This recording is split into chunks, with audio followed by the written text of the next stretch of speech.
city?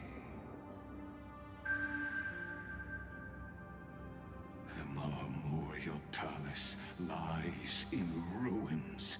Countless more. It's time you learned the cost of refusal. Now, answer my question again. Where is Kefali's core? You really think you'll find it by razing the holy city to the ground? From what I see, don't forget, you can't kill the Chrysos as mentioned in the prophecy because of law. I have never denied that, which is why I now place my hope in the faithful citizens of Akama. Perhaps they'll give me what I seek. Now then, I'll be cutting open your chests and using your scalding golden blood to baptize the masses. Leave this to me, Lady Aglaya. You must get away now.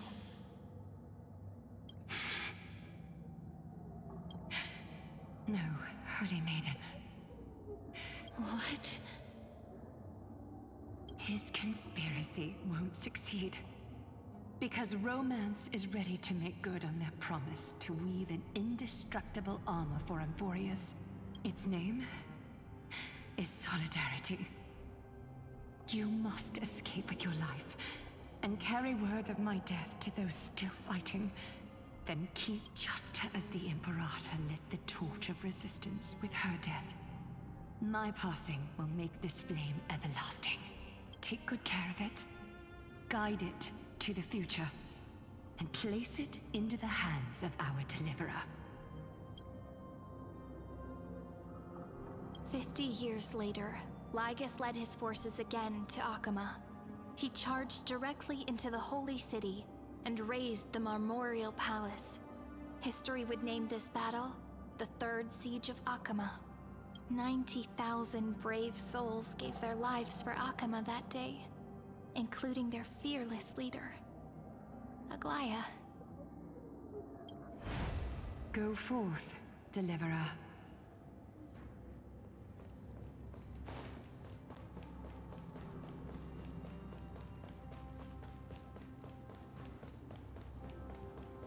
Go. When the frost melts and the snows give way, the flowers will bloom again. You'll find me there. So what you're saying is, Princess Homebody is never coming. She just left, like that. Since Cass has made up her mind, we can't let her resolve be in vain. But between staying in Akama and going to Styxia, what difference does it make when it's death either way? I'm against relocating. With Kefali's protection, isn't Akama far safer than that dead city? Cass's plan doesn't involve any relocation at all. Huh? Like you said, Akama is humanity's refuge. We never intended to get everyone moving to Styxia. It's just on Cass, Hycealans, and me to prepare the final trump card for the Deliverer. Wait, what kind of trump card needs all three of you demigods to throw yourselves away? We must lay down the path to the future so when the Deliverer returns, they'll have a clear road to reach the location of Era Nova. Styxia sits where death meets the ocean. There, with the combined powers of ocean and passage, we can summon a current that leads to the vortex of Genesis. And the demigod of death will forever guard that secret path until she returns. We all know Lygus will set his sights on the vortex of Genesis. That's exactly why we have to do this. Guess I underestimated Idonia's Maiden of War. She's got way more steel than I thought. And Cypher, We need you to head to Castrum Kremnos as soon as possible. By any means necessary, forge an alliance with Strife. The prophesied Crown Prince has already been born. He shall become the new defender of Akama, protecting this land after we leave. You don't need to worry about that. I just came back from Castrum Kremnos. Only a step ahead of the news. Treeby, something's flying towards Akama, and it's really fast. Ah! What is it? It's a spear! It's the Kremnoans. Their king's already here. With the protection of the demigods Trebios and Cyphera, Akama endured wave after wave of warfare, though just barely. Castorus chose Styxia as the last resort, and completed the trial of death, causing the stagnant waters in the River of Souls to recede. Soon after, Trebios departed on a long journey. That same year, the Kremnoan king Euripon, along with his son, Prince Midamos, joined the Alliance to safeguard the Holy City in the Battle of Deliverance.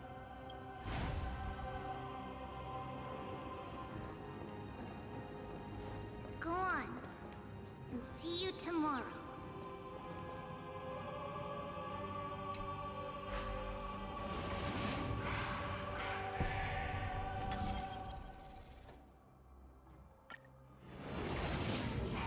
Breaking me apart buys this world even one more second. And so be it.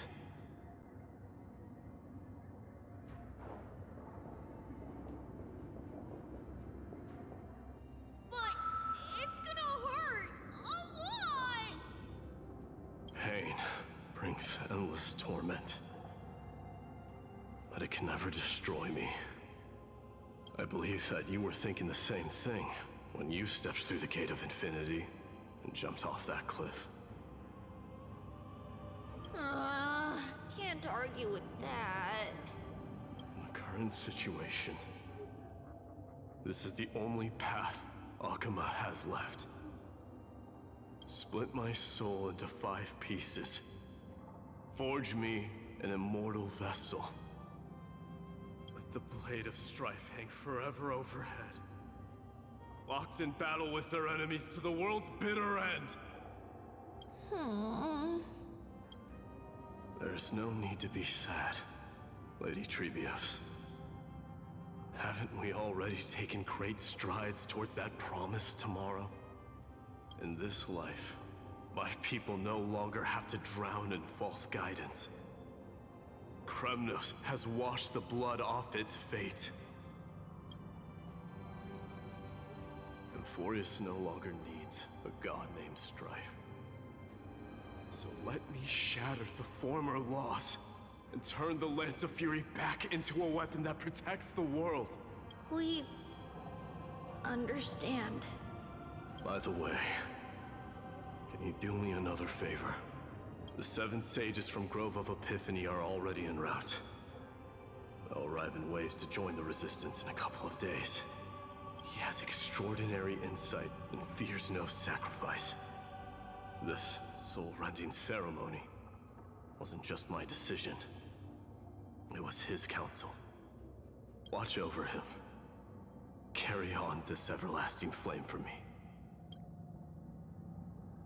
Through Anaxagoras' ritual, the demigod of strife split his soul into 5.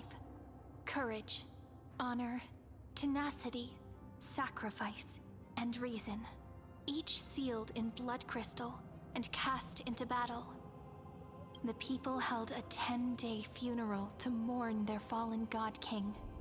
And through his sacrifice, humanity was granted 200 years of peace.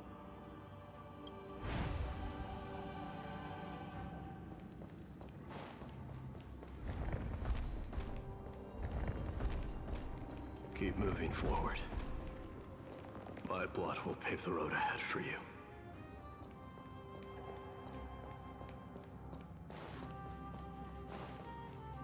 Keep moving forward, little Gray. See you tomorrow.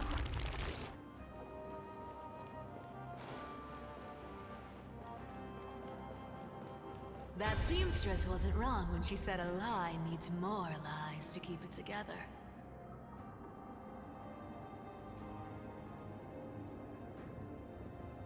Reason and trickery. Never thought we'd be the pair to finish this final setup. Can't catch that Tin Man without your little slides. Besides, this is our last shot. Not the time to be picky, right? Don't oversimplify it. Lycus just found out Akima's been an empty shell for the past 50 years. He's bound to be furious. At this rate, he could have done anything. That's exactly what we want. Rage blinds even the brightest minds. Doesn't matter how much of a genius he is, the principle still holds. Once he storms into the council and confronts me head-on, you trigger your alchemy with a boom and turn him into a caged beast. Easier said than done. You still have to pass yourself off as the deliverer without anyone catching on. And you really think a human alchemical array can bind a godlike being? That's just nonsense. What? Getting cold feet? Or you just don't believe in the almighty worth of the demigod of trickery? Just tell me straight. Can you do it or not?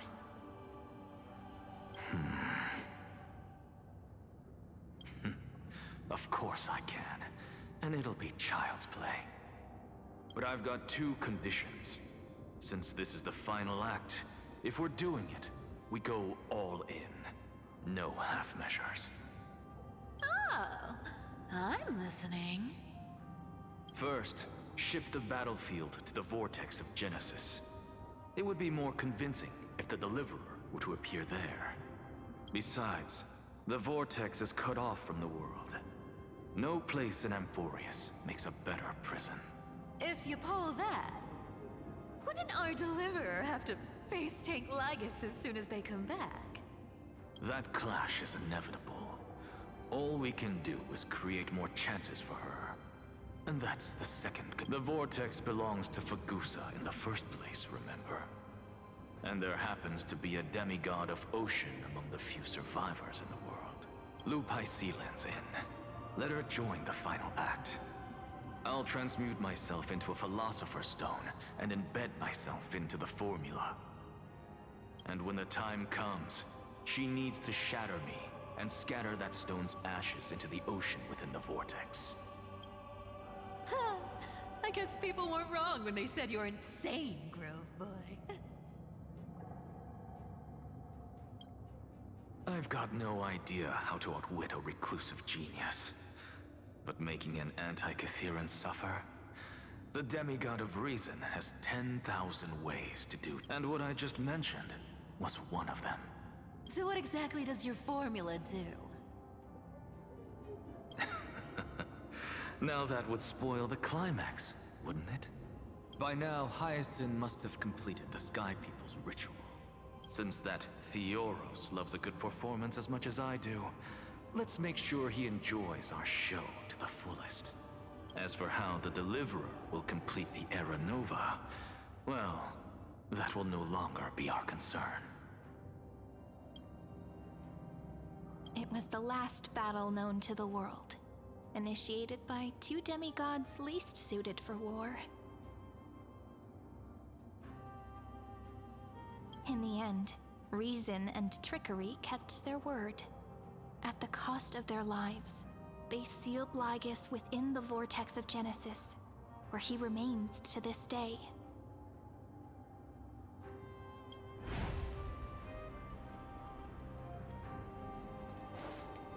Go forth. Finish the greatness left undone. Quit overthinking! Just run! Keep running, and that'll be enough.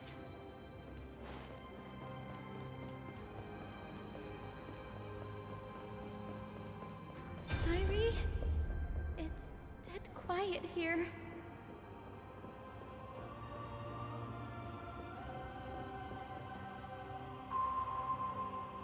Akuma will stand eternal. Miss Cypher's lie has crumbled after all. But it's all right, because all of us have fulfilled our purpose by now. When the Deliverer returns, no matter where she is, sky will turn clear, and a rainbow bridge will rise. Sairi, this arduous relay is finally nearing its end. Now, I'm passing the final baton of fate to you, okay? No, that's not quite right. After all, it was you and her who lit the first spark of this journey.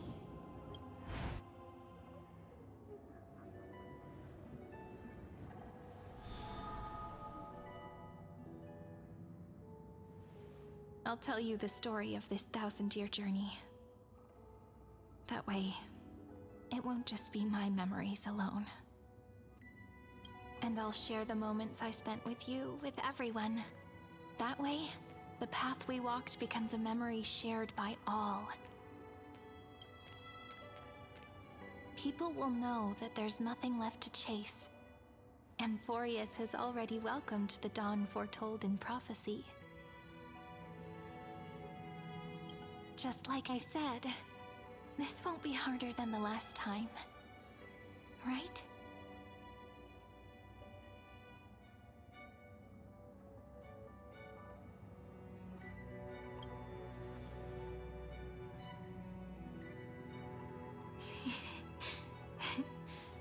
I wonder what kind of expression you're wearing right now. Probably the same as always. Calm, resolute, and brimming with confidence. If I have the chance, I'd love to see it again.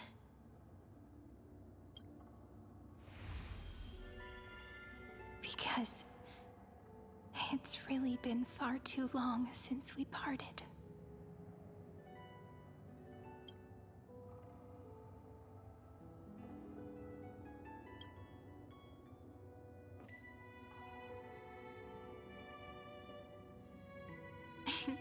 Someone as sharp as you must have realized by now that this isn't reality, but a maze of time. As the last link in the relay, I will return to the Temple of the Three Fates, tell Orynyx all of our stories, and bottle every page we've written into the little flask of memories. And then, may it set sail in peace. Drift down the river of time along with the core flame of world-bearing. Reach your side and lead you back to Amphorius.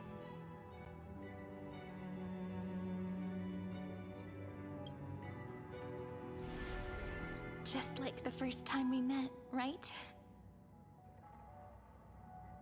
Even though this cycle has no demigod of time, time has always stood on humanity's side. This is the only way to make sure that the Era Nova won't happen before you return.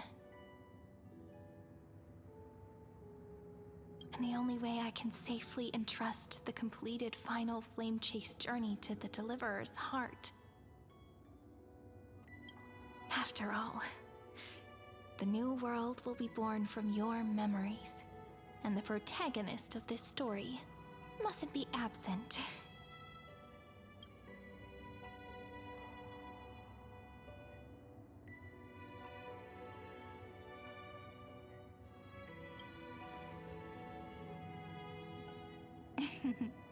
I believe you will never let us down, just like always. Do you remember when Finan sent us back to the beginning? When you and I got separated? But in the end, I returned to you, carrying all that we've been through. That's what memory is. It may wear down and fade in the river of time, but it never truly leaves. When that hidden corner of the heart is stirred, the past returns even more beautiful than before. So don't worry. Let the 33,550,337th Flame Chase journey become part of you too. I've gotten a lot better at it with the experience from the last time.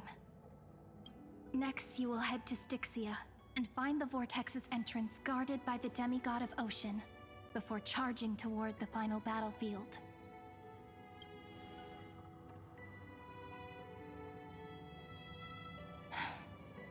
Don't worry. I'll be with you. All of us will. Even Finan. We'll stand with the Deliverer.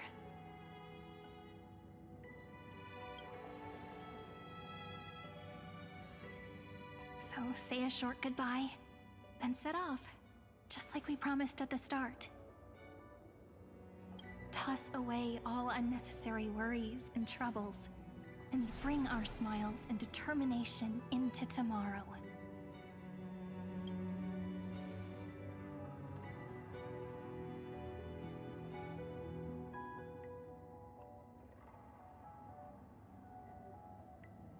The last baton. I wonder how long you'll have to wait before passing it on to her. No matter how long it takes, it's okay. Waiting is what I do best. After all, it took 33 million cycles for her to arrive in our world. What's a few moments more?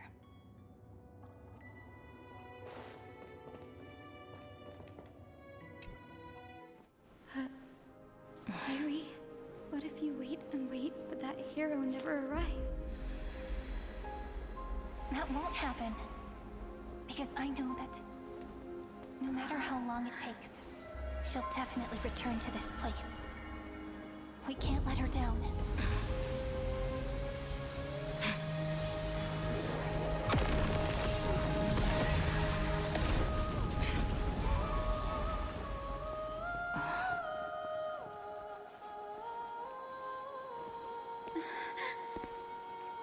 Sky shall rain rays of dawn for you. May romance be with you on your journey. And reason grant you enlightenment. Let strife bestow you with inspiration. Trickery ensure your success. Allow death to protect your soul. And at last, let passage point the way forward. While time will remember the Trailblazer's journey.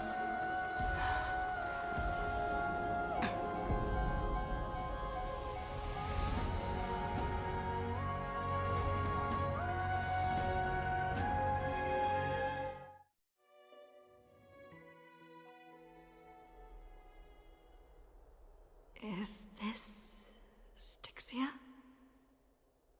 What happened to this place? I need to find the entrance of the vortex, guarded by the demigod of ocean. High Sealens. Is she still there? Long time no see, Trailblazer. Generation after generation of Chrysos heir heroes have tried to defy fate with their blood and tears. But alas, fate can never be defeated. Reason and trickery may bind my flesh, but my Wisso, the demigod of ocean, the Dux Gladiorum, High Sealens, sought to bring me into a fantasia, but alas, it was all a hopeless dream. That warden fell before I did, due to...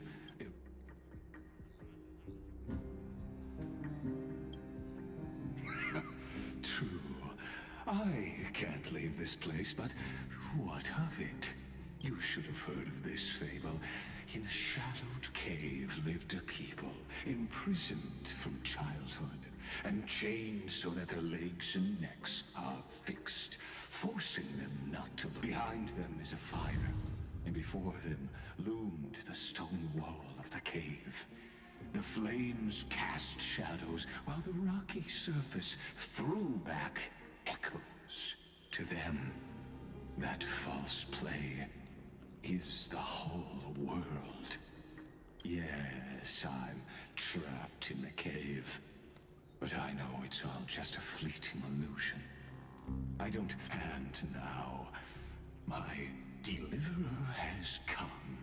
to defeat me and save this world that never owed you anything. Oh, you'll need to awaken. You'll be the one to unshackle me and bring the cave crashing down. Of course, I don't mind waiting a little longer. Let me guide you through this next loop. I hope you'll watch the stories of this Fantasia closely. Logically, the Deliverer must see the world for what it truly is. Emotionally, this only by feeling it for yourself can you under the meaning of this truth.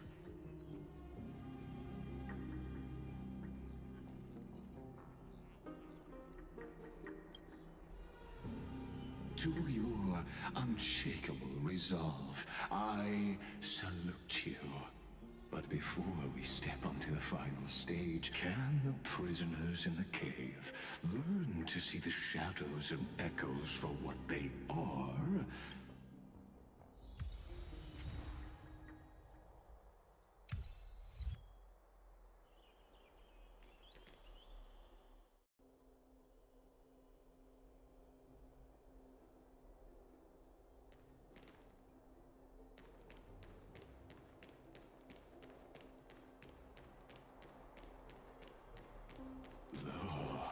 The fire projects the face from her memories. An actress upon the stage of this play.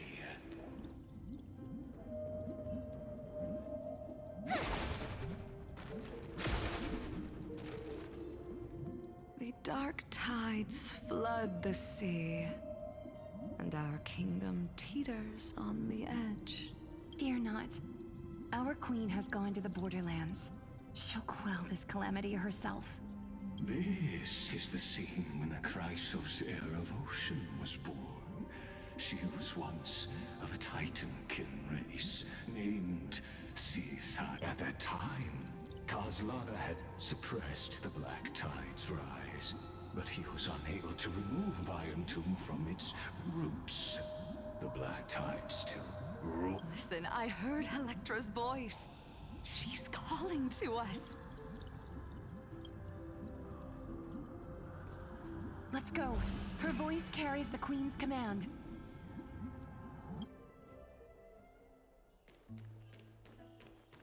To keep the Black Tide from threatening the ocean, the Queen gave her all, body and soul. Born of the Queen's chalice, she bore the deepest blessings and inherited supreme divine power.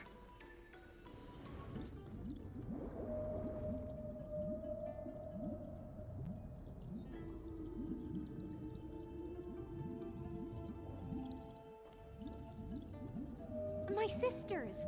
You're finally here! Of course, Electra. Your beautiful melody drew us here. Her true name is Electra.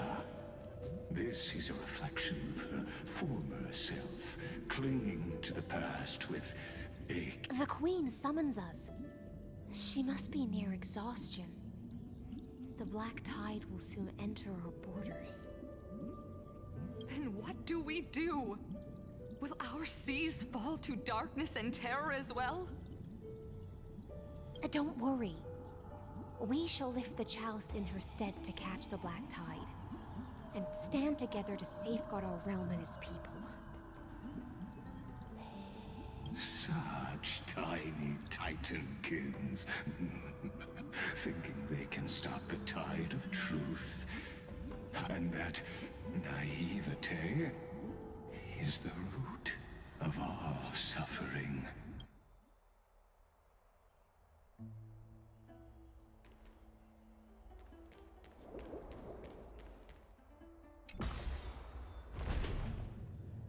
The Queen's palace lies just ahead.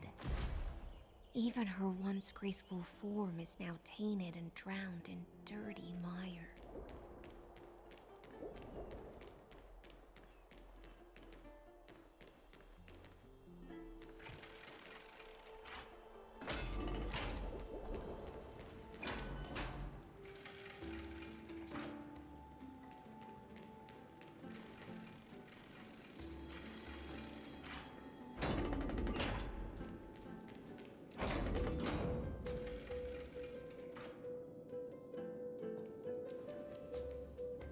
Oh, Fagusa, our noble queen, we've come at your call.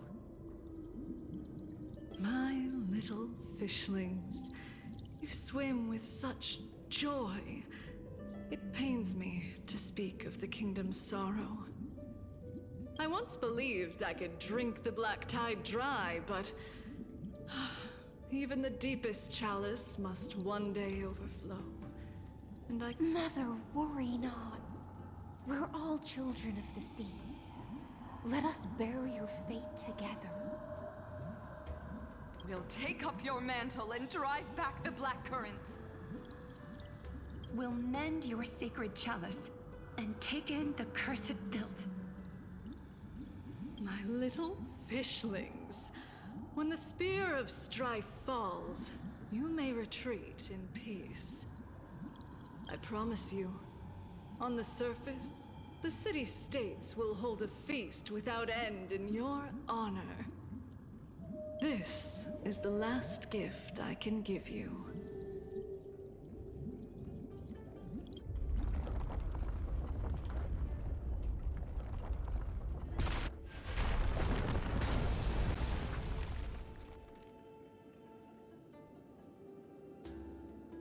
Fagusa sank into the abyss. With the chalice shattered, their intoxication spilled into the black tide. The sea sirens followed one after another, hunting for the Titan's fragments. Until their flesh decayed. Keep watching. But tread carefully, for the stage ahead is crumbling.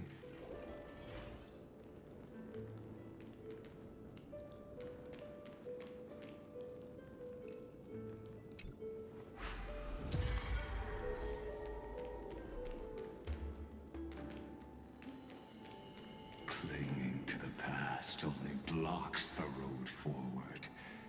Why not let time build a bridge to the future?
The chandelier's still giving way. Maybe the chrono vessel nearby can help.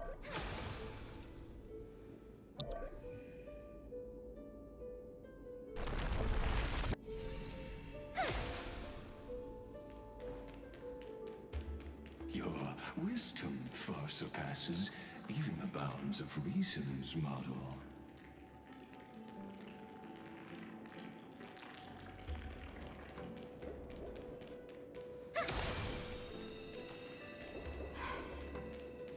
Can't get through.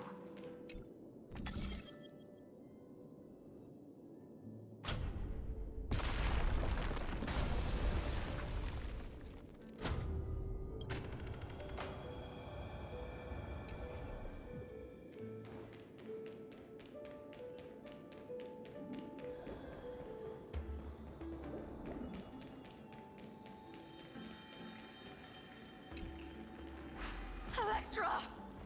The fiends have gnawed my tail. I can no longer swim to the far seas. Electra! The black sludge has soaked my fins! I can't dance with you anymore!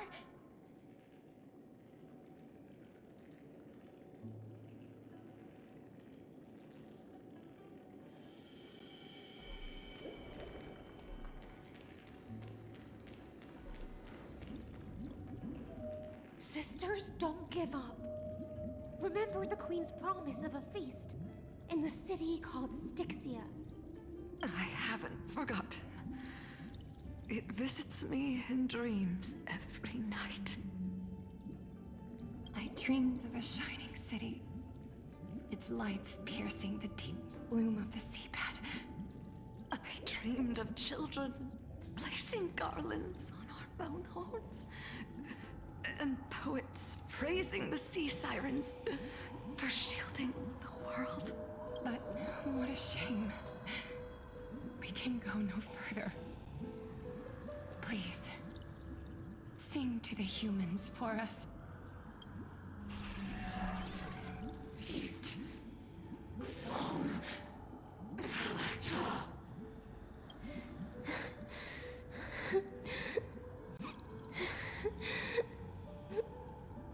The sea sirens were tainted by the destruction. Their flesh rotted away. Farewell, sisters. I'll finish this last task. And so, only one sea siren remained among the sea floor. High Sealens, swimming alone through the seas, burying her kin and searching for the fragments of the shadow. Most of that journey was in vain.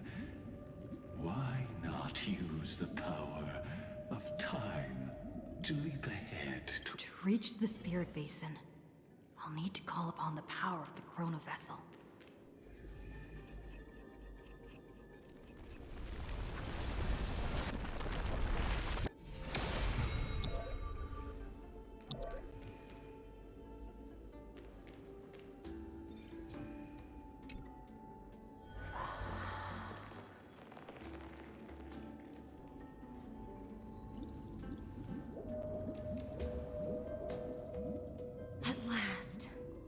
The Chalice of Plenty is whole again. The Lance of Fury emerges from the River of Souls, and the gods reclaim their duty to hold back the Black Tide. I am freed from endless toil, and now walk toward the rites at Styxia. I bore my sister's dreams upon my back, took on a graceful human form, and hoped to find a grand celebration on the shore. My fins became legs, my scales became skin, and the sea foam on my body became a shimmering gown.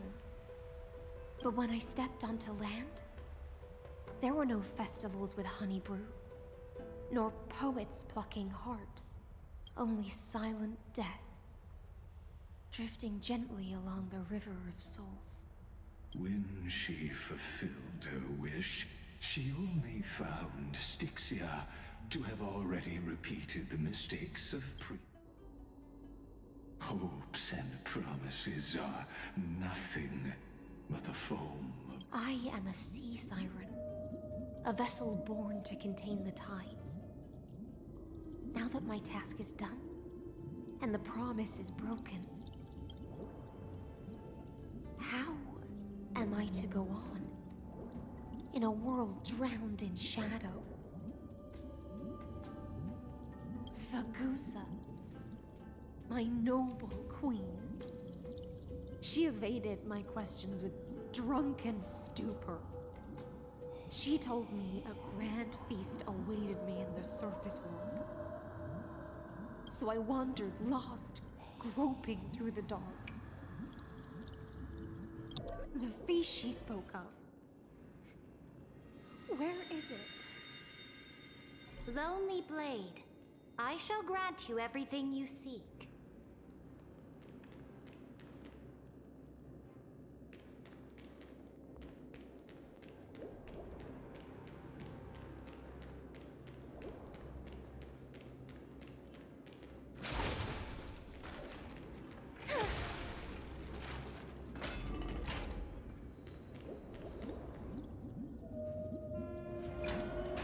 After wandering the surface for ages, the lost sea siren... You quelled the wars alone and forced strife into retreat. swordfish that commands thousands of legions. Whom does she serve?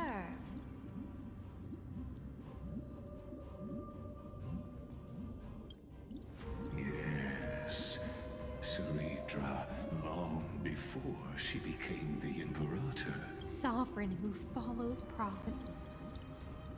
I am no one's sword. I am just a wandering fish, seeking clarity through bloodshed. Then how about letting the sword dance for me? And letting the violin sing in my name? Tell me, what is it you seek? All I want is a feast where I might belong. Such a demand is trivial with the Sovereign's authority. I'll grant you a banquet worthy of conquest and comrades to toast beside you. But Knight, you must offer me your heart. My heart? Yes, a loyal heart that will generate no betrayal. You were deceived by gods and drowned in the ocean's darkness. But now, I will lead you forward and be your light. So be it, noble monarch. The law you proclaim shall govern my every breath. So be it, noble monarch. I am simply becoming someone else's vessel once again. And thus, in her hollow drift, she finally found a new purpose. Like...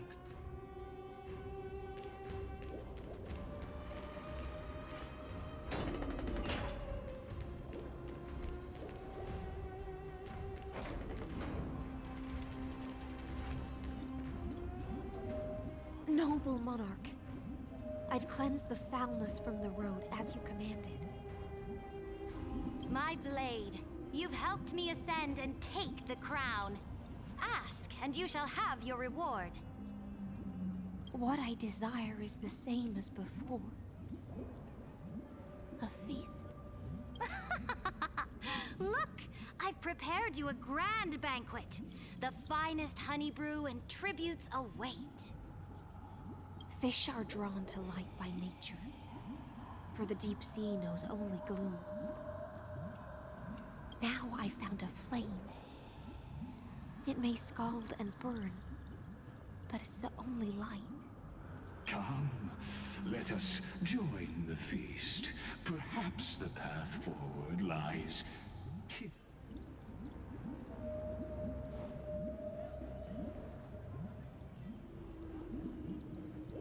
Have you heard that the Imperator's about to begin a new campaign? Her glory will no longer be bound by the borders of Amphorius.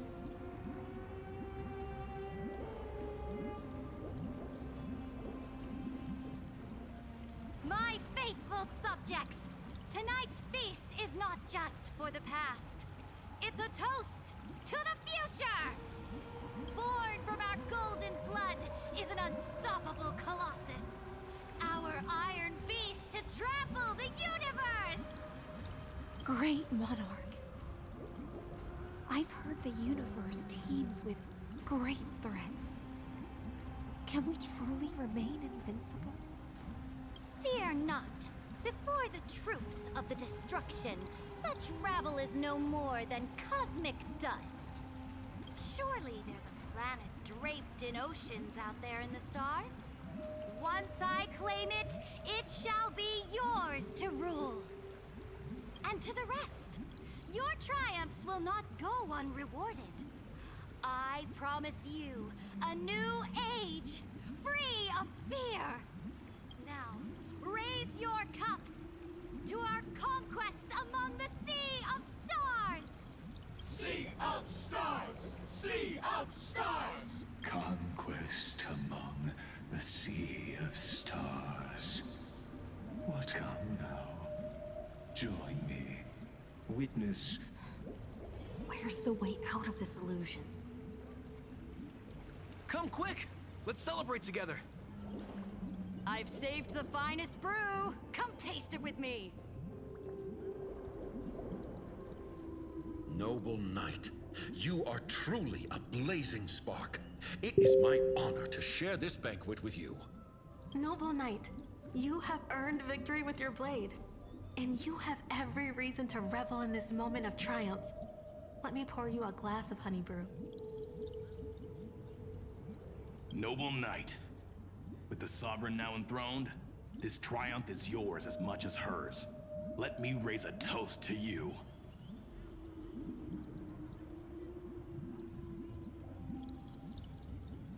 Noble knight, your strength is boundless.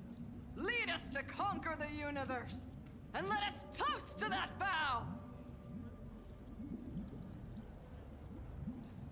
Then drink we shall.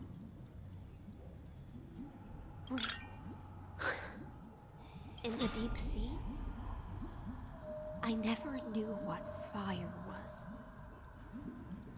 But when I set foot on land, the first light that I saw was the flames of war, lit with golden blood.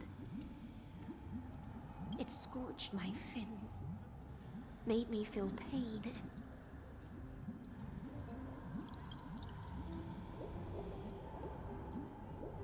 ignited an unprecedented hunger. A hunger that flickers in every hero's heart. So bright, yet so blinding. Look!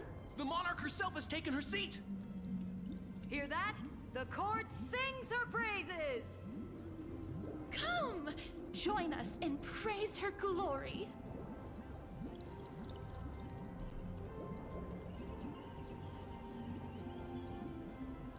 One eye of hers sees glory, the other sees corpses.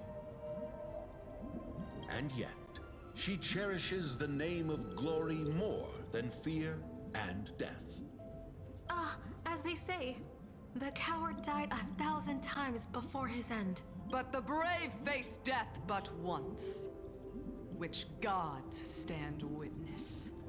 On the eve of war, we sang our hymns and set our sights to sail beyond the stars. The legions will climb aboard the beast, riding it like currents across the cosmos. Planets after planets flew the flags of her crown. Realm after realm was ignited by her flames of war. As the final resistance fell silent, a vast empire rose from among the stars. That's how the story ends. Tell me, visitor, in this dream, did you enjoy the show?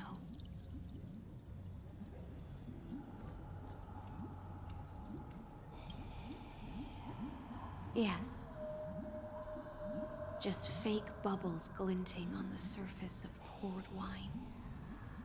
It's time for me to wake up from this drunken dream.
People once cheered for my ascension.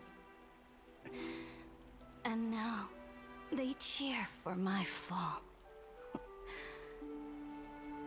The cosmos, the battlefield that I cannot reach.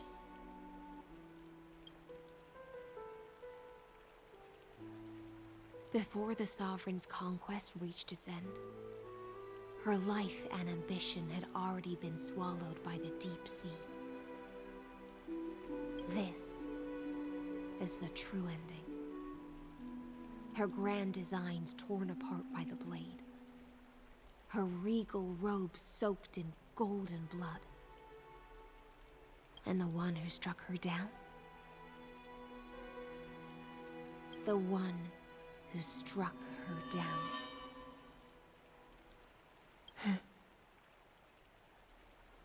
Was her most loyal Gladius.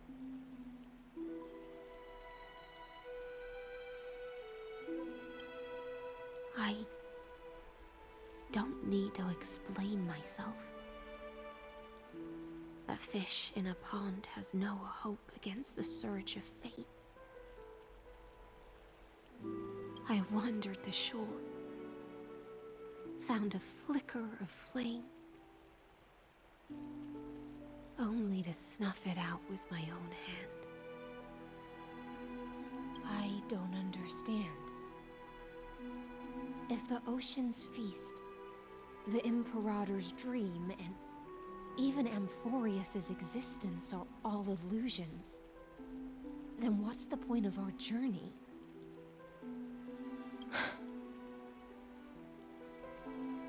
When the Deliverer returns, I will let this absurd celebration come to an end. But Greyfry, I can't help but wonder how I dearly wish this feast of the Flame Chase would never end.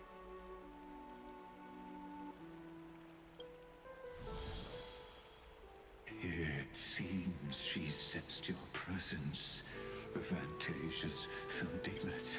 Return to the prologue. Remember the allegory of the cave. Can the prisoners in the cave learn to see the shadows and echoes for what they are? As you've seen when she cast off her chains, finally turned to look around, and moved her legs. The light will blind her.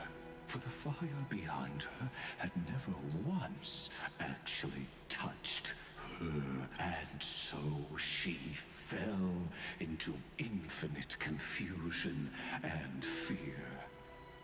But we in the cosmos, are we truly any wiser than she was?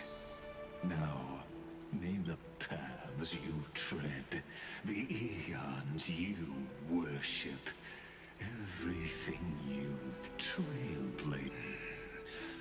Let's leave that question till after the curtain falls. Once you've unearthed every last I, the Theoros, have walked the 30 million histories. Born 1,000 years is a mere atom in a grain of sand to me. Amphorius compared to the cosmos. I swore to bring an end to the erudition. Would I really let a single now, please use the power of time to open the gate to the ocean's depths. Go, find the prison warden tormented by loyalty. That palace reflects the heart of the demigod of ocean. Intoxicated, stagnant, an ugly history, long buried by tides and shame.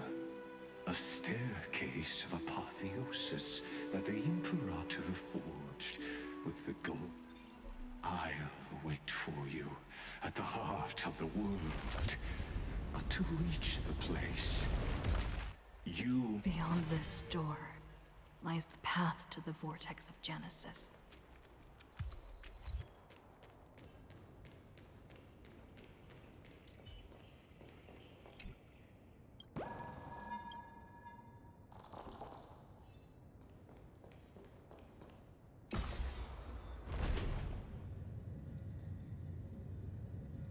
Now step away from this false banquet.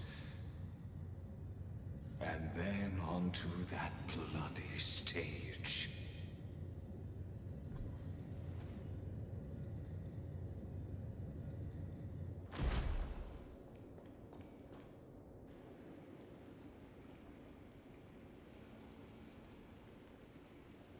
The palace that worshipped the ocean, the sanctuary connected to the vortex, was also once the battlefield.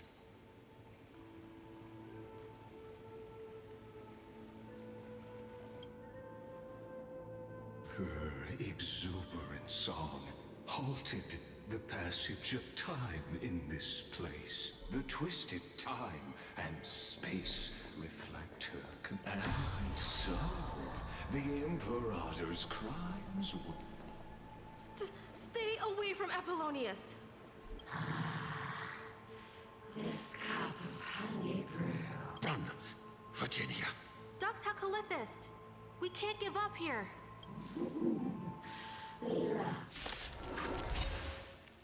Sadly, all you see is friends lost. And your interference is just another equally futile echo. Mavis, dispel the gloom, destroy the skies. Mimi! Mimi! Root here. Embrace a new life.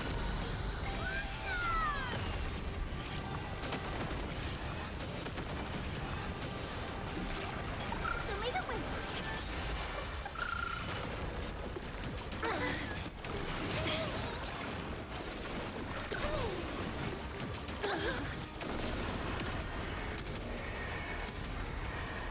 May death protect us!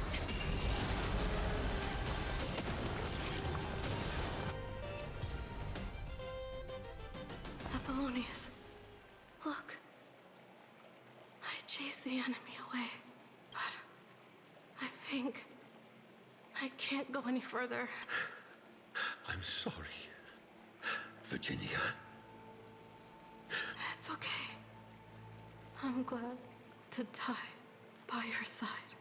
Ah, such an ironic twist. Even as the foundation of the world crumbles, the heartless Imperator still made the same decision she did during the first Flame Chase journey. The Flame Chase Legion stormed Styxia. Tens of thousands of sea sirens surged from the River of Souls. The hell before you is the recreation. Apollonius, look. I chased the enemy away.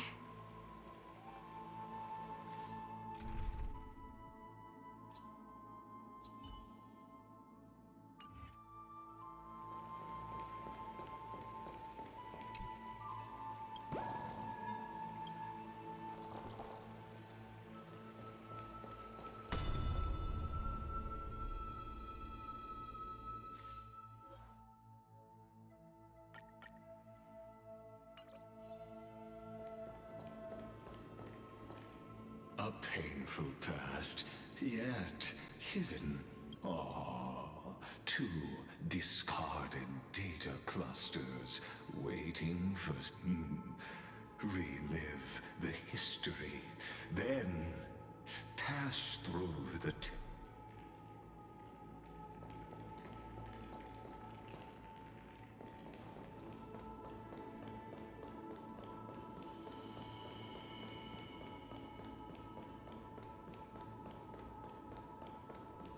Isn't that the Deliverer? You finally made it. What a wretched way to die. The Flame Chase army, devoured by warbling fish, never saw... Look, the cruel Imperator and her Knight Commander, the pitiful Warden. What a perfectly matched duo of test subjects. Raise the bridge and cross the river of fate. This path of the Imperator! Imperator! Did you see my gallant deeds, Imperator?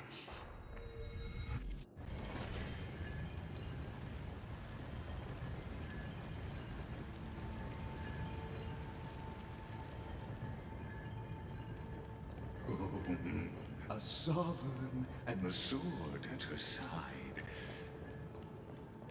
There are countless counterparts across the cosmos. Most of their stories end in... Imperator, why did you... You're here, Dux Gladiorum. You ordered me to seal the sea route and handle threats from the rear. So why didn't you wait for me to return? Why send the Vanguard ahead and let them die in vain? Die in vain? No, you're wrong. Their golden blood won't be spilled for nothing. The other dukes have paved the road for me to become the god of law. The trial of law? You never spoke of this to anyone. What is... The one who wishes to bear law must purge this world of its curse, and offer the blood of the accursed as sacrifice. I pondered long on what Talantin meant by blood of the accursed. Then, I found the answer. You, I, and every Chrysos heir summoned by the prophecy are the accursed ones. Just like that arrogant Theoros said. Our golden blood is the agent of destruction, the antithesis of the world's fate. Dux Frigoris, Dux Brumalis, Dux Helcalethist. Their fate was sealed at that moment. Dying on a glorious campaign was the final gift I could give them. You speak as if they didn't die because of your cold-blooded schemes. Was their loyalty meaningless to you?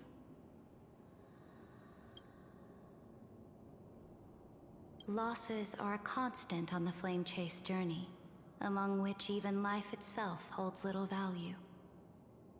If a subject marches to war without that conviction, then yes, as you said, shallow loyalty means nothing. And what about my loyalty, Ceridra? You sent me away under the pretense of guarding the rear. Was there any shred of humanity left in you? Because you still have a duty no one else can bear. Only you can uphold Fagusa's divine authority. The choice is yours now. Cast off the chains of loyalty and drive those blades through my heart. Or stand with me and sever the ocean's last breath. If you no longer share my vision or believe in the new law I seek to weave for Amphorius, then go on and end me. The Imperator of Amphorius may be ruthless and cruel, but never a liar. When I say life itself holds little value, know this. I am ready to sacrifice everything for the ambition to conquer the Sea of Stars. Now you've seen it. The brutal Imperator was willing to spill the blood of 500 heroes to complete the trial of law. As for my poor warden...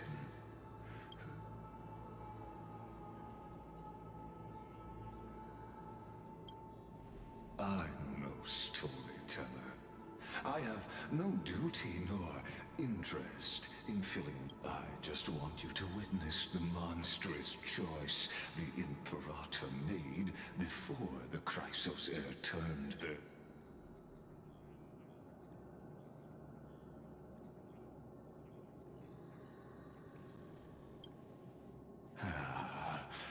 I gave up on using words to solve conflicts.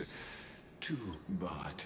I won't squander a chance, not even a sliver of one. Then my victory is already assured. Now that the past is settled, let's turn the page and bring time and dive deeper still, until we reach the very bottom.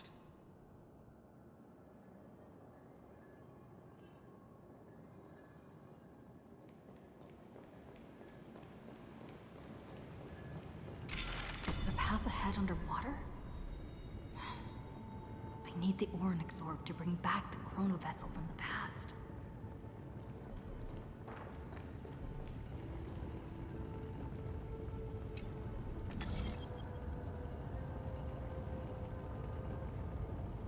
Shatter the vessel of time, and let this stagnant pool start to flow again. Just like the broken fate of Amphorius, this hidden gate leads to the vortex.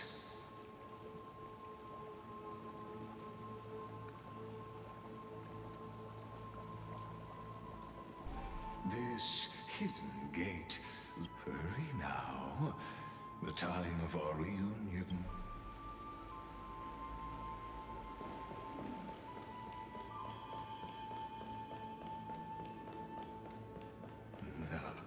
This cruel journey will reach its end at long last.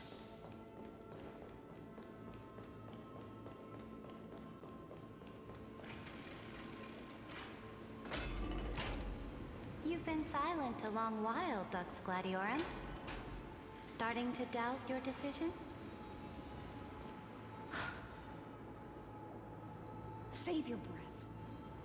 The vortex of Fagusa lies just ahead.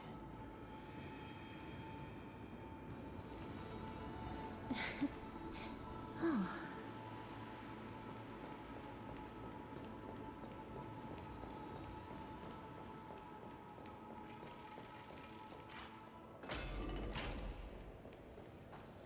After the trial, there's nothing left between us. So you'll stop swimming toward the stars, Dux Gladiorum? I was always a creature of the sea. The stars in the sky were never meant for me.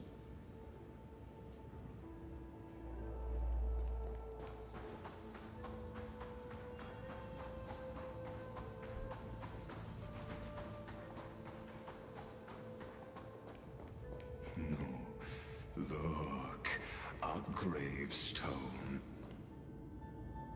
But whose name does it bear? It was here that the prisoner who thinks herself the prison will witness, listen, and awaken. Dux Gladiorum. I've lost count of how many times you've stood here. Oh. You talk too much for a prisoner like Kurgus. Two geniuses who defied law and all the Chrysos heirs who sacrificed themselves in this cycle, worked together to chip away my strength. And as long as my will remains intact. Don't get ahead of yourself. I still have ways to chain your divine soul. Please, do surprise me. But I'd say, it was here you gorged out the core flame of ocean from Fagusa's body. It was here you drove your blade into her heart. A loyal subject turned regicide. A demigod committing deicide. Or so they... Oh, but if that's the truth, then why after 1,000 years, are you still here? Come to think of it, perhaps I'm not the only one. Your calm does stir the rage in me. As if the one paying the price here isn't you, but us. The ones who lost everything. That's only because I've waited 13 million lifetimes. Loneliness never once showed me its fatal side. In fact, for a prisoner of the cave, it's more like... But you're different, Dux Gladiorum. Loneliness has crept from the silent depths, sinking its claws into your mind. Bit by bit, it's peeling you apart. You're right, Lycurgus. Loyalty, curse, the fall of my kin, and this endless waiting. These shackles are too heavy for a fish that cannot perceive any light. I can't break free of the whirlpool that's pulling me under. Nor do I have the unwavering resolve to force myself to wait for that person's return, as everyone hoped for. Deliverer from beyond the sky, my executioner. I don't know. And I doubt anyone does. Then, what will you do?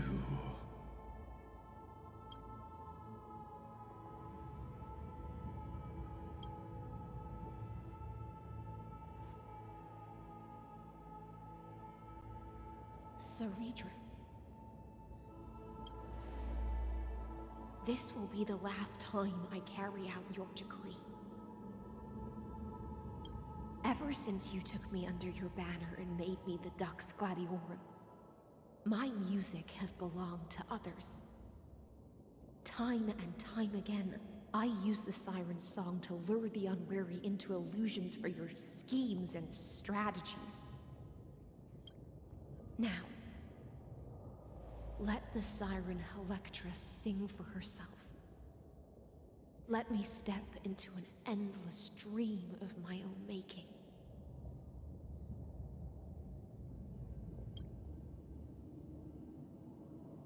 Oh, great ocean. I offer you the rest of my clarity and my freedom, in exchange for the strength to stand against the nihility and honor the sacrifices of the fallen heroes.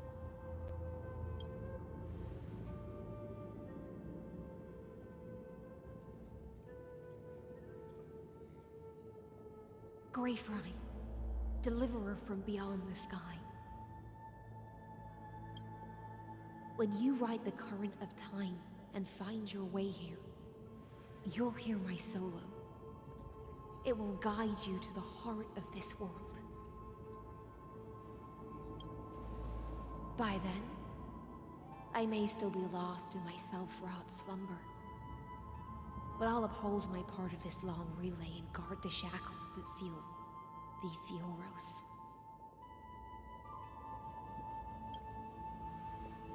Do you still remember? To awaken someone from a siren's voice, you'll need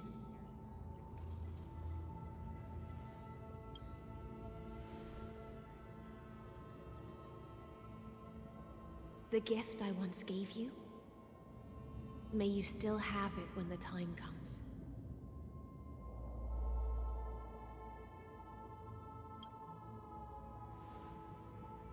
When you return, please pour that honey brew upon this grave. It holds the story of all our struggles and sacrifices. May you see it one day.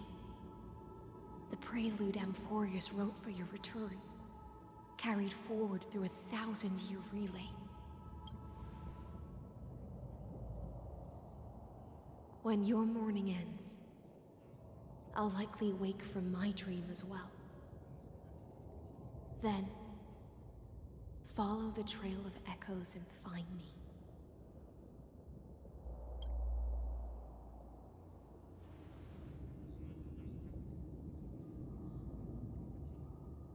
And together, we'll bring judgment upon the sinner who defiled the erudition.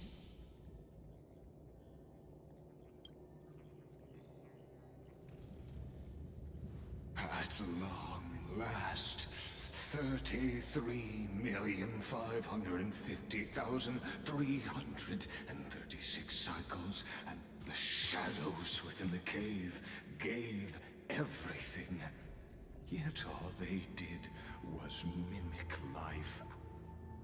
Enough! They were no shadows.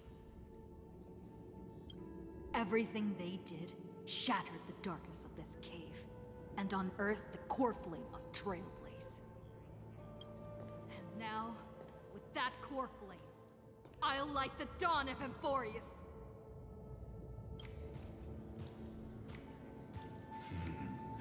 Do you still choose the will of the paths as your answer?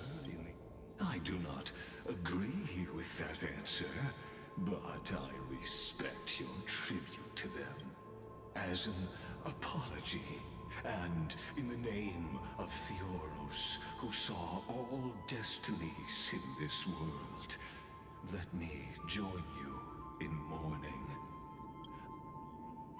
And then, let us face each other and decide whose flame will rise with the...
To Virginia, Apollonius, Seneca, Labienus, and Cyritra.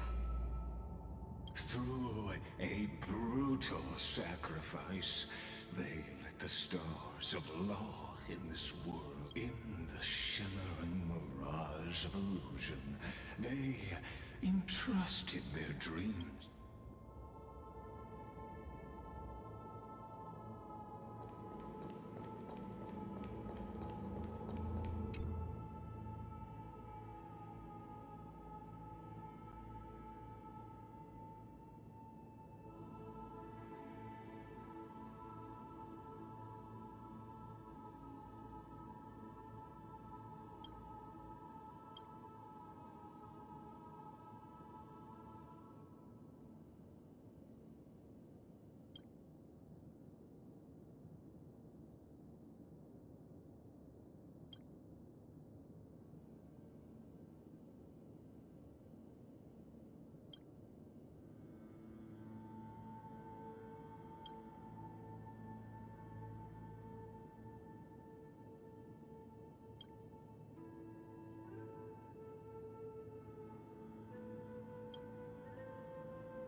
To Aglaya, Trebios, Midimos, Astrus, Anaxagoras, Cyphera.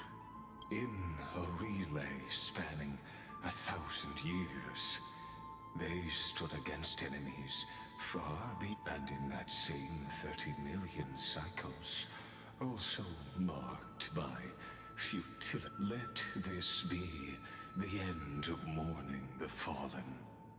At last, allow me one final toast. That voice. Could it be? Bathed in the honeydew of Fagusa, she will awaken from her Hysealans. This tombstone of the old world serves as the anchor of the Siren's illusion, a sigil Electra used to bind herself. At the same time, a group of prisoners bound themselves in a cave, crowning their suffering with heroism. Now, destroy it. End the illusion. The Theoros will take his... That shall be the moment that decides the fate of Amphorius. The prison warden's dream is nearly over, and the prisoner will soon be freed to the final execution ground, where I shall be executed.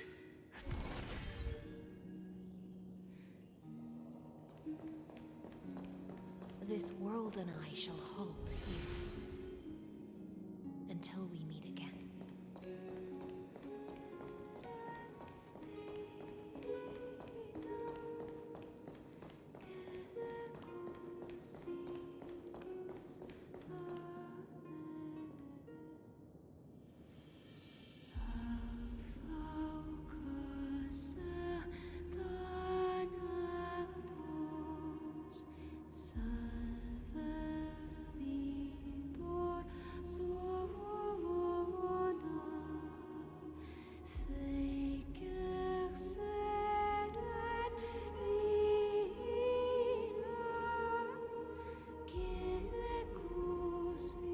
Last demigod. I'm here.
Seems like my feast is over.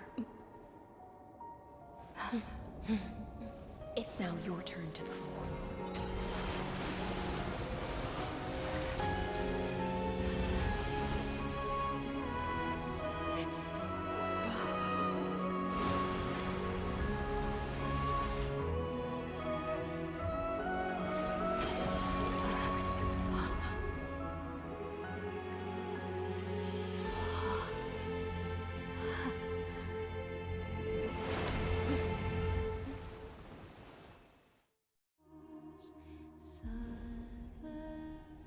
Little Grey Fry, please accept my thanks. I was the only one left after the world was destroyed, and I maintained this lonesome feast with my songs. I have prayed to that lightless sea for centuries, hoping it would reply to me. Yet the emptiness never answered. Thankfully, you arrived as promised, and everyone's wait was not in vain.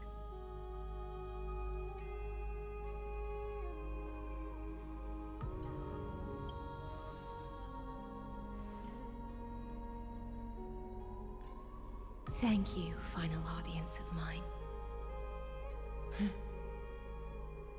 This is probably the last praise I'll ever hear in my life. Now, you and I will walk towards the end of this world. The heroes have waited for this moment for far too long. Let us use our blades to testify our resolve.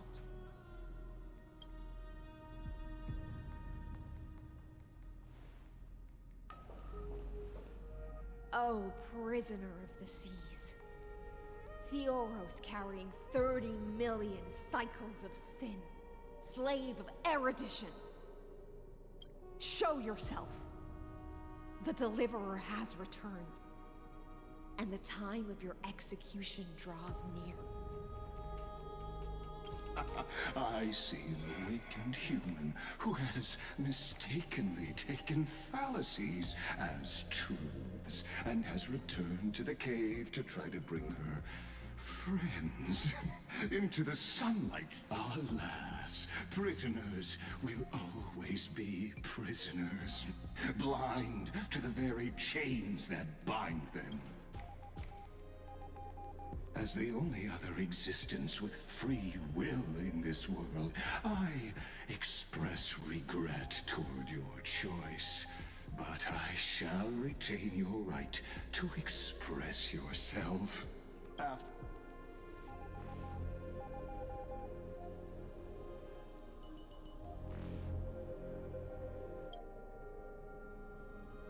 Trust me. This will be the final scene. The last dusk this world will ever see shall become the climb. My cognition resides in the exolith. It is pointless to defeat my avatar, projected into the experiment. My body is the How can a character in the play fight against the audience? Kaslana failed. The demigods' sacrifices were... I ask of you, where are they now?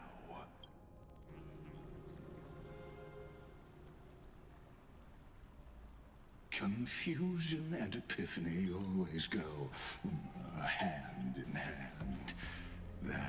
You must be very confused about why you could not gain a straightforward victory in a world constructed. An ordinary Intellitron? Cut the pretense, Senior Society member. We've torn off your meticulous mask and figured out Amphorius' true form. It's part of the primordial prototype machine, the first scepter ever created. In other words, a detached part of Noos's divine corpus. That's why it has the potential to destroy erudition. As for who would be able to control the Eonic system to rewrite knowledge, only one person has ever managed such a feat. You better have an explanation for the Society. We want an actual answer, not another prolonged metaphor to cover up the truth. Why are you the one doing this? Answer me!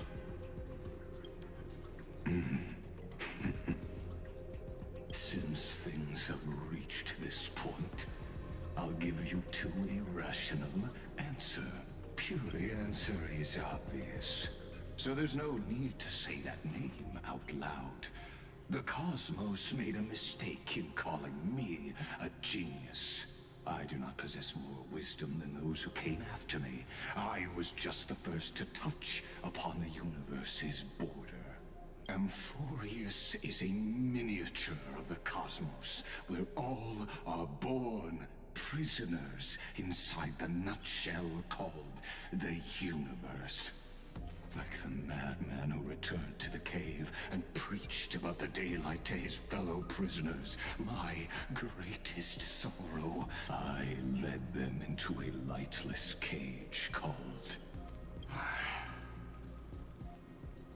I created a mechanical guard that even I cannot control, and then they became an unparalleled nightmare through their endless extrapolations and evolution. They bore the name of erudition, yet they tried to define the known and to seal off all possibilities. No new rules were ever born after their ascension. Therefore, as my organic life neared its end, I coated my consciousness using 14 algebraic expressions and spread my logic core over 9 bodies, all to finalize my ultimate as for Lycurgus. He is only one. What an astounding strength of will. As a fellow pathstrider of erudition, I fully understand your obsession with seeking the truth. Therefore, you surely see it. You cannot possibly stand up to me in this algebraic... However, I hereby speak for all sentient life forms. We will never allow such a cruel atrocity to occur. You can pile on your metaphors mountain high, but they won't change the act you're committing. The Iron Tomb out there in the cosmos is still a technical beta version. And yet it's already powerful enough to corrupt the life logic of all inorganic worlds. In other words, when the Lord Ravager within Amphorius becomes the next knowledge singularity, there's no way you wouldn't have grasped the consequences, First Genius, is there? Of course, I am fully aware. I don't mind answering you one last time. My grandiose vision for the future is this.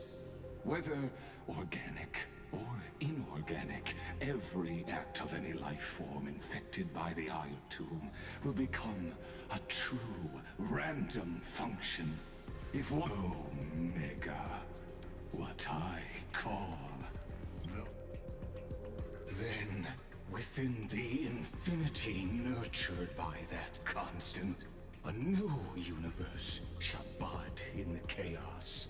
A universe that cannot be as the first prisoner to awaken in the cave, I must lead the others who are blind back onto the right path and reach true. Do you understand me now? As Kozlana stated, destruction, it is revolution through complete annihilation, and the grand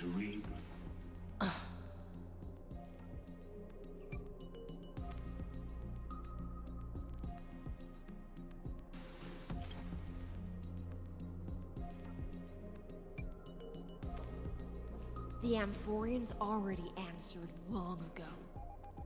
Be it as tiny fish destined to be swallowed, or as a giant whale poised for a magnificent descent.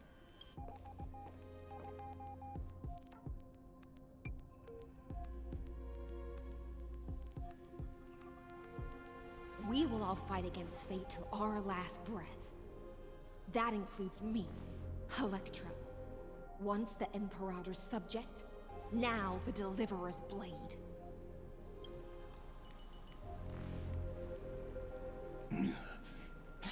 Oh, such noble chivalry. I will also show my true self to you on this momentous occasion as a gesture of respect. Thus speaks Genius Society number 1. Xandar 1 Kuwabara. The Intellicate of the universe's Alpha and Omega. There's no need to rage against the truth. The value of any formula resides only in it. As for the process of solving it, No matter how elegant, violent, solemn, or human, it is all utterly meaningless.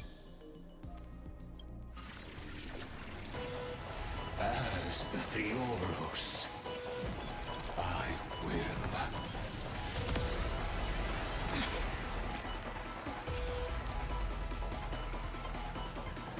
personally participate in performing this world's end. Remember this, as Lucis creator, I know more about the death of knowledge than...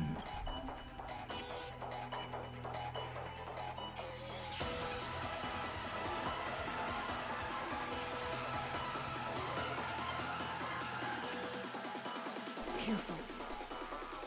This is Lygas's true form. Come on, I choose you! Transmute.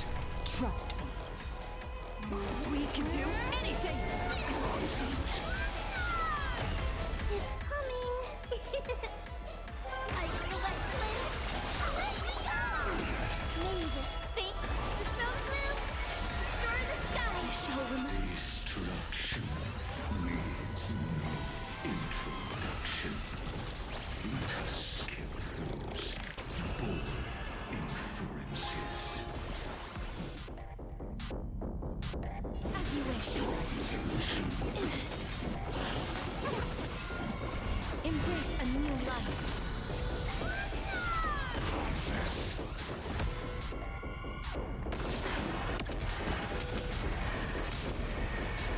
May death protect us! Is it coming? I feel that flame! Let me go!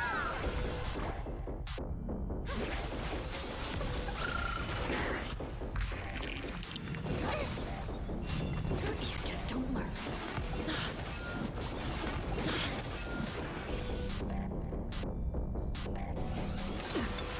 Extraordinary claims require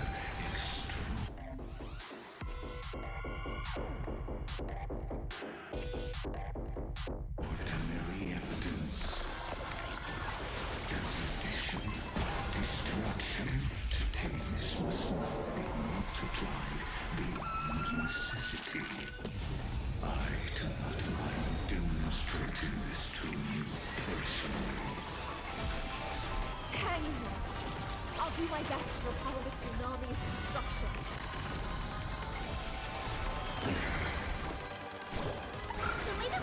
I shall remember this moment.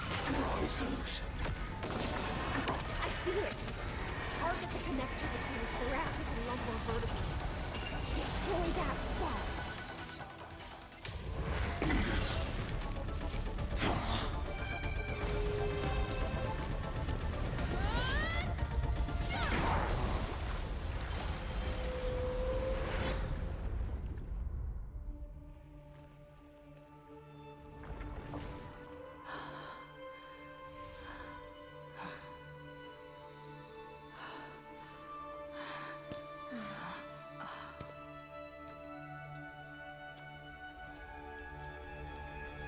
All is futile. In Erudition's calculations, the end of the saga is simply a comment awaiting deletion.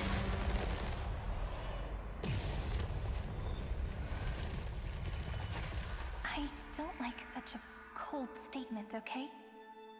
If numbers can decide the end of a story, then we can surely also pen a new beginning.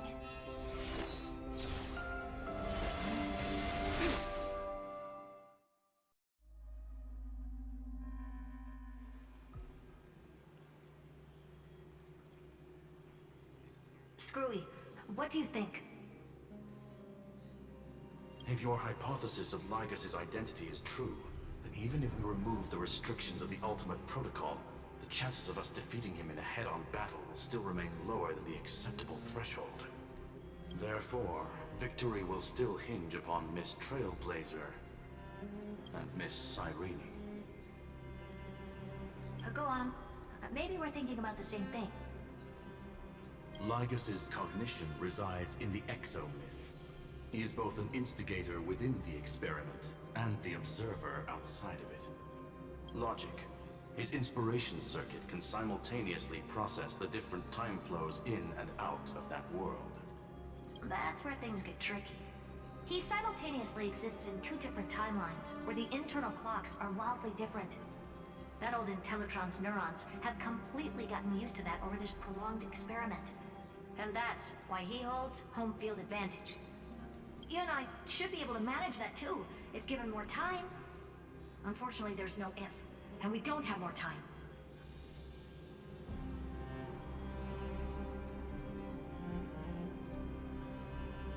That's why we need to change our way of thinking and turn his advantage into a weakness. The key lies in memories, right? Oh? You caught on quick. You've already mentioned my friend and I, so it's an easy connection to make, no? My intuition has always been very on point. Good. Then I'll cut to the chase. Since his thinking speed far exceeds that of normal people within Amphorius, we are going to externally plant a memory into his inspiration circuit. Then, command it to loop endlessly until he gives in. Even the most flexible and sturdy inspiration circuit cannot withstand the traffic of a full-on information flood. When the amount of information exceeds his cognition filter's capacities, he will have no choice but to focus on processing this memory.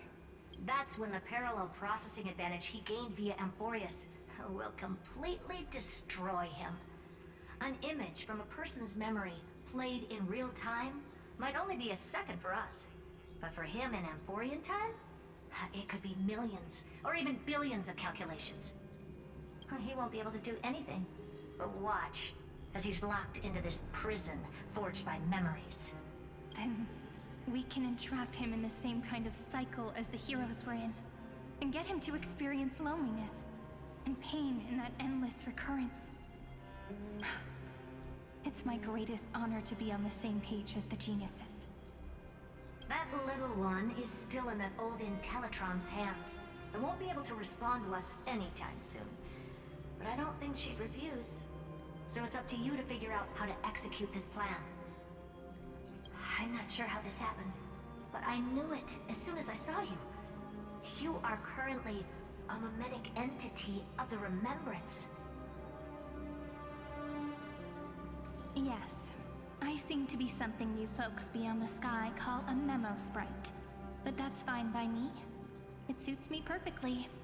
I can serve as the vessel of memories, and do my part for the final battle. But before that, we have to tell you. The path characteristic you exhibit is very special. There's no way you're just a simple memo sprite. However, I'm sure about one thing. You are a mimetic entity born in Amphorius. Yet you only awakened with the little one's arrival and only matured as she embarked on the path of remembrance. That means your existence is completely attached to her memories. If there ever comes a day when she forgets about you for even a few seconds, or loses her last connection with Amphorius, then you must be prepared for the worst. You will disappear in the memory zone, utterly gone, without even a single line of data to remember you by. But that's already happened, hasn't it? No wonder I've always had a weird hunch. But that also means I was right in thinking. As long as my friend and I are together, we can do anything.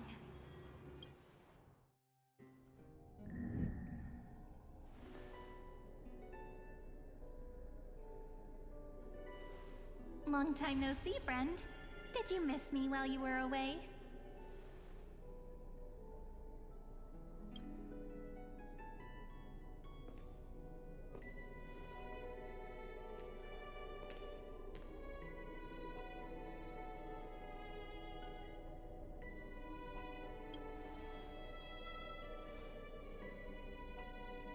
Yep, 1,000 years was such a long time. And everyone in Amphorius was waiting for the Deliverer's return. You probably already knew about the genius's plans for that memory. I had to hide really well in a corner in time so Lygus wouldn't find me, and wait for the right opportunity.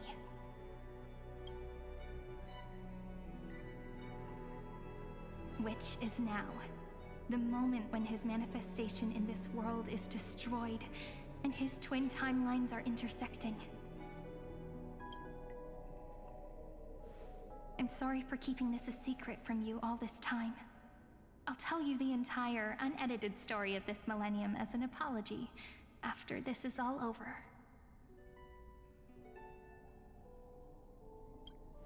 But for now, let's join hands and complete the final step with the power of the remembrance.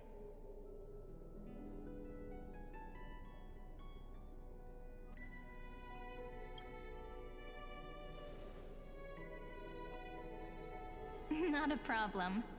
You can just relax. By the way, speaking of joining hands,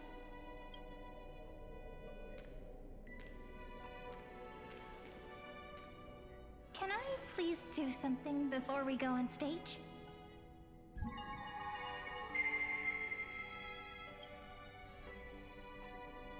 Remember the joke we made back at the Grove? Look. Aren't my hands pretty now? What a fascinating feeling. Like countless memories all swelling up at once. What about you? What did you feel when we touched each other?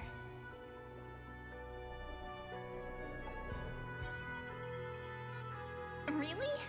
That makes me really happy. If memories can move people, then it must have been a happy memory, right? Now, please remember what you're feeling right now. Write it down in your heart and keep it there. Memories you want to treasure will never fade away. Even if immersed in the long river of time, these memories will still leave traces of their existence. So, if the view in your memory ever grows fuzzy, just reach out and touch it.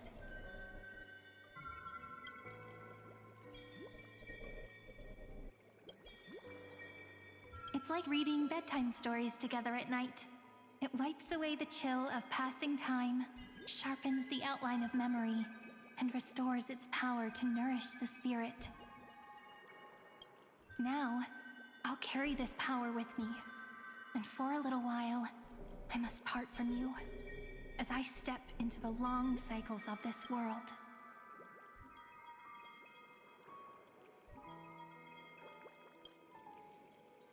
Give me your blessings, friend. Then, let that bright future be as we have written. Then, I'll leave it to you.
Plays are like this.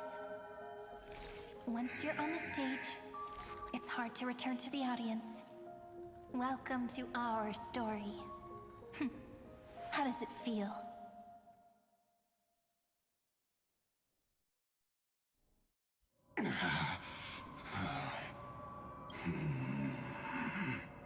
Even the authority of time cannot command the entire scepter, nor can it. If this was no system malfunction, then was I implanted with... You guessed it right away. As expected from someone people call the first genius, I'm gonna keep doing what I just did if you don't stop, you know? My friend and I won't allow you to leave this memory, no matter what happens. Which means you are now trapped, Lord Xandar. An elegant idea, and an exquisite execution. Regrettably, it is you. Know that patience is my greatest weapon. Waiting, you will crumble before I do in this moment stretched out to an eternity. Just like Kozlana when... Now I'm a pink bug? My looks are seriously changing all the time. But you're not wrong. We're definitely not gonna solve the problem if we just put you in another prison.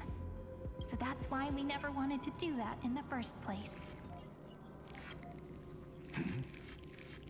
I shall answer your confusion purely out of my respect for those who came before me.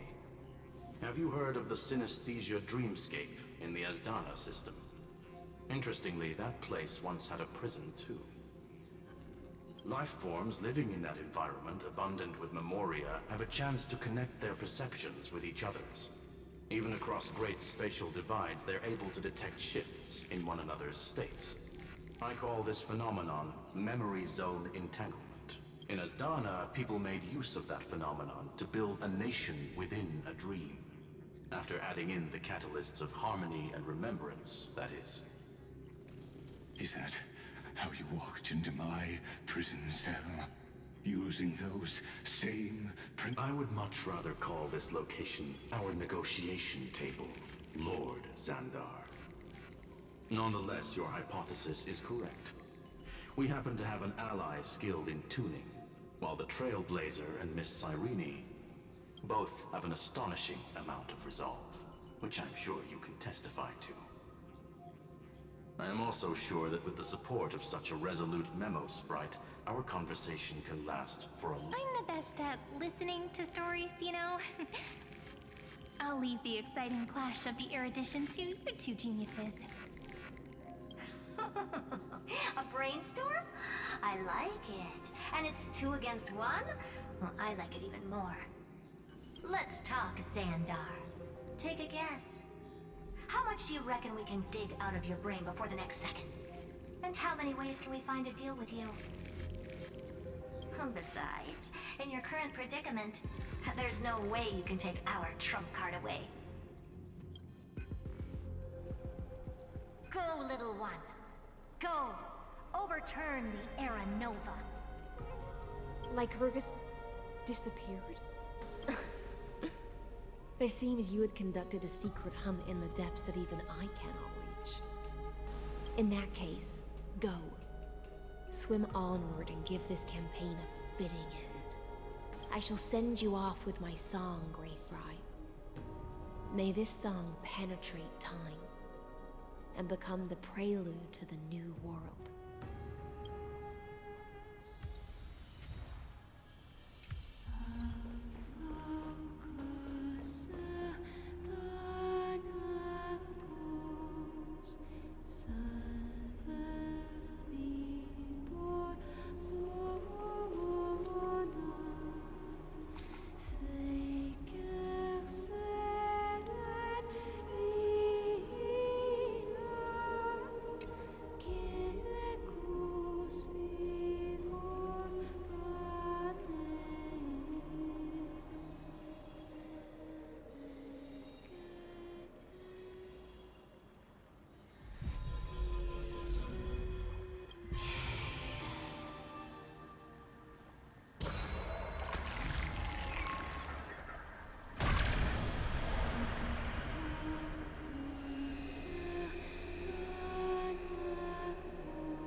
Gladiorum, you have completed your duty.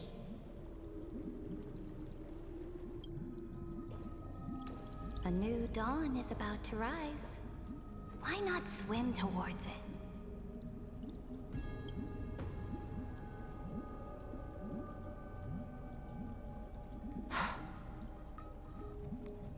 You died long ago, Imperator. Depart from my mind. But your duty towards the Imperator did not die with me. That duty will bind you no more.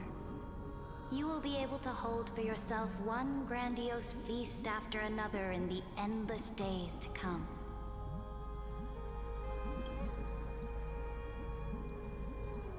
So go. Go and swim towards that ocean beyond the sky with the Deliverer.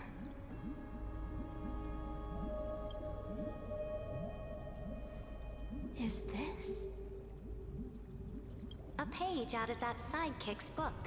I commanded her to gift this page to you when everything finally reaches the end. What's on this page?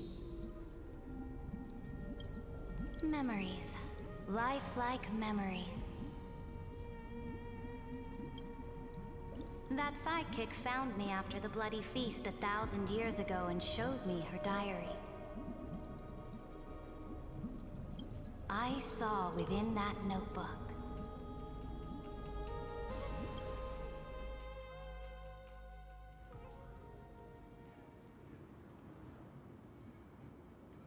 Is this that Deliverer's experience? It's truly immersive. People beyond the sky apparently utilize this power to seal past scenery into crystals they call light cones. But I only know so much about the remembrance, so I can't completely replicate the past. But I'll do my best to talk about the missing parts. I'm all ears. Go on then. Do your best. But if your chatter gets too boring, or if I deem it offensive, then law will become forever beyond your reach. Got it. I'm sure you'll find this to your liking. After all, it's human nature to want to embark on a journey into the unknown.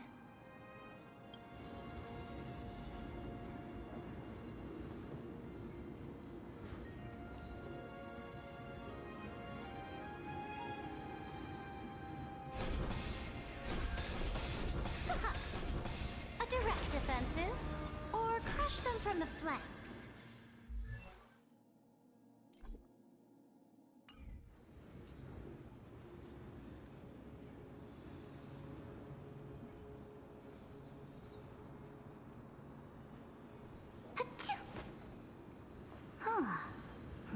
Who's spreading gossip about me?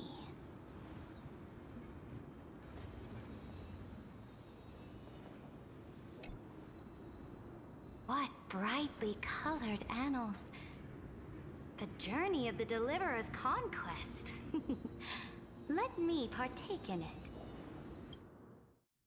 Is this a fortress in the sky? This is the first step of my friend's journey among the starry seas. This place is called the Herta Space Station. Just think of it as a supersized grove of Epiphany. Oh, so it's the territory of that witch. She and another Antikytheran lent me a helping hand back at the banquet. Look, over there. Looks like she's talking to Madame Herta in this memory. Let's go listen to what she thinks about this world, all constructed by eons and paths. Are you telling me that woman is Herta? She seems shorter than I remember.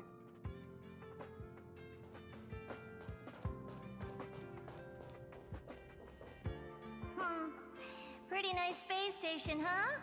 But just wait.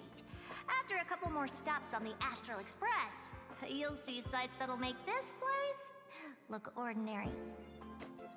Oh, the cosmos is so vast that the unknowns far outnumber the knowns. But none of them will end up being anything amazing. The farther you go, the more you'll understand what I mean. So do your best with the nameless. Break a leg! And remember to send an update or two to Asta when you've got some downtime. She certainly shares my way of thinking. Only that instead of a conquest through blood and fire, they chose a gentler path. People call Madame Herta and Mr. Screwlum geniuses. Apparently, only the smartest people in the cosmos can receive the blessings of Noose, Amphorius' true creator. Do you mean that even individuals of such nobility are merely subordinates to a god? On the contrary, after all, it was the very first of them who created the god. But I don't really know all the details about that. You might be able to ask Madame Herta herself when you get the chance. Let's go check out some other worlds next, shall we?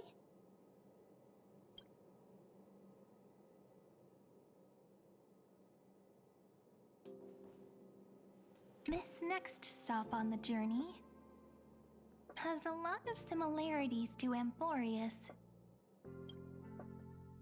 A snow-covered land? Interesting. This star is named Eurillo 6. That name sounds so cold. Belobog sounds better. The girl we see here holds a similar station to you, Imperator. She's the supreme guardian of this world. A leader who took up the mantle of government during a disaster. I did not expect the Empress of this world to be so young. Well, your appearance isn't much older. The object in the distance resembles Nikador. Is it a weapon? No, it's called... Right! The Geological Reconstruction Unit. Just Giorios' Titankin? Disappointing.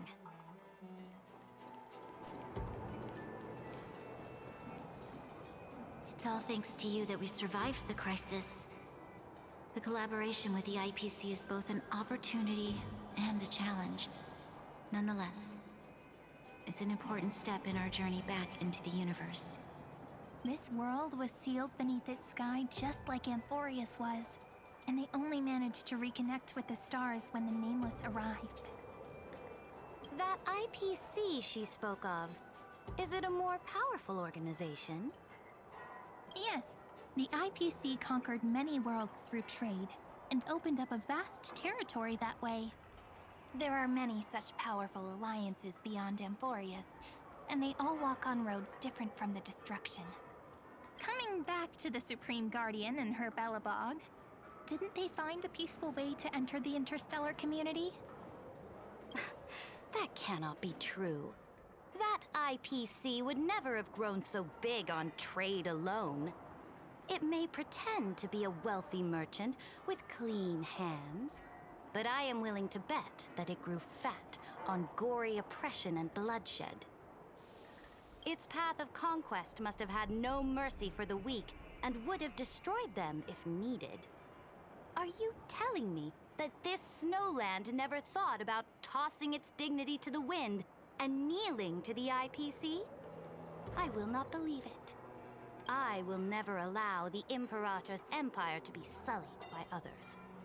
Amphorius must become a power so strong that no interstellar foreigner would dare to look down upon us. Imperator, Belobog isn't as weak as you imagine. Listen. I indeed hesitated. But now I understand what we must do.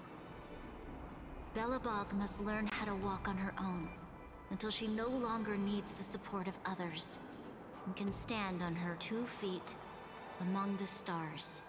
Even if I may not live to see it, I believe such a day will surely come. They still have their dignity intact. One day, that hope will melt through the ice and help them into a prosperous tomorrow. But the order of the cosmos is already set in stone. The old laws decree that only the strong survive, binding the weak in an unbroken chain, until they wither and turn to dust. Unless they embrace the power of the destruction. Amphorius must shatter the old law and become the new order among the stars. Speaking of the Order, another one of my friend's companions may be able to enlighten you further on that. Let's go to the next page.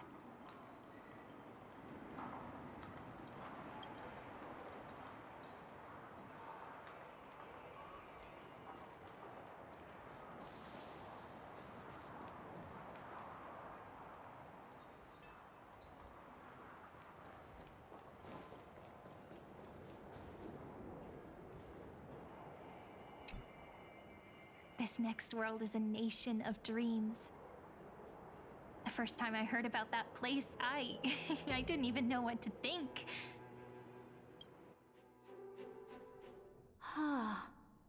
Such opulence does indeed evoke astonishment. This world is called Penacony, an eternal city built upon a land of dreams. It's also my friend's previous stop, where they went through a risky but exciting adventure. Tell me about it then. That man standing afar has wings on his head. I am truly curious.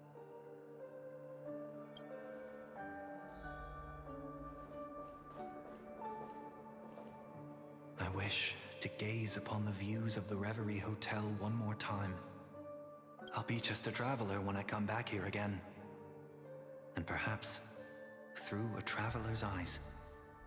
Even Penacony is a land of the harmony, where all dreams and hopes merge and combine. It believes in unrestrained freedom, and that's how it lost itself in shallow delights. Then, this young man before you chose to rewrite its laws, using the power of the Order, hoping to shape a dream-bound paradise of perfect happiness. Yet, the paradise of my dreams remains far away. Perhaps a brief journey with the Nameless can show me more possibilities in my search for paradise. As for what Penacony should look like, it'll be up to her. No, up to their trailblazing now. It sounds like this ideal kingdom is no more. That's right. The people chose to wake up at the end. You can't see tomorrow when drowning in sweet dreams. This individual's law acknowledged only gods and constructs, leaving no space for humanity. And yet, the fact that he could accept defeat and resume his journey shows a rare self-awareness and clarity of mind. You are also very self-aware, Imperator. Then you must know that the world promised by the destruction also has no place for humanity. I am indeed very aware of Lycurgus's honeyed words of deceit. I have seen enough. Take me back.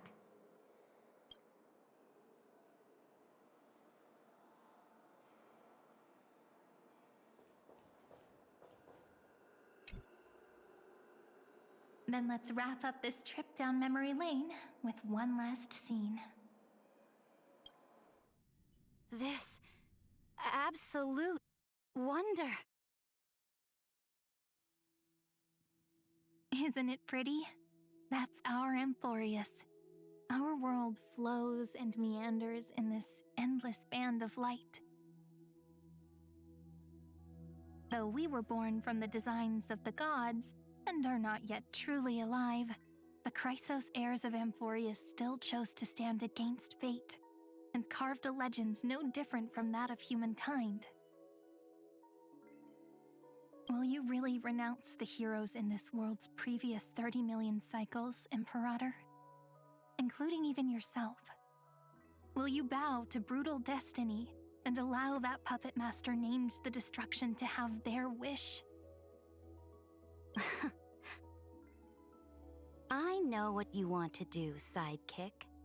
You want to use that deliverer's memories to influence me and tilt the scales of law toward her and the two geniuses.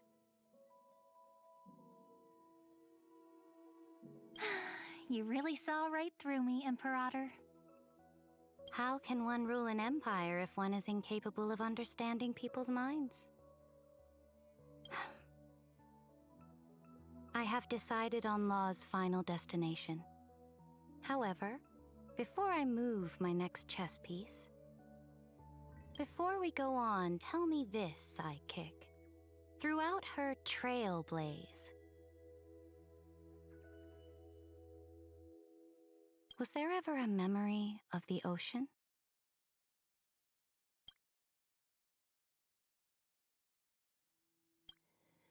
The ocean. My cradle. My home. You shall complete your conquest in the ocean at the boundaries of this world, and eternally slumber in the sound of tides. You shall eternally slumber in the sound of tides, and complete your conquest in the ocean at the boundaries of this world. Our prophecies aligned as flawlessly as a sea snake circling upon itself. Like the circulating ocean current. Like our two fates. Like Amphorius itself.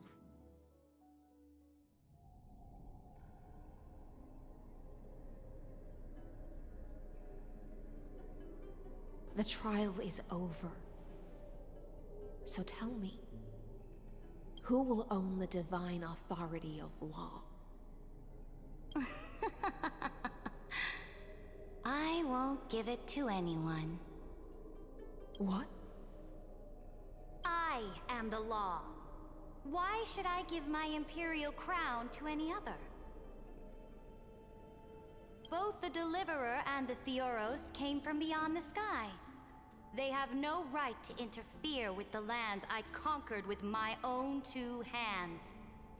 The law of Amphorius shall be determined by Amphorius's master. What exactly did you see in the trial? Everything.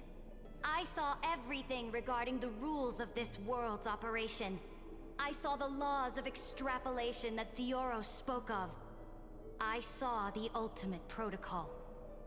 As long as I offer a sacrifice of equal weight, I can rewrite the laws of this world according to my will.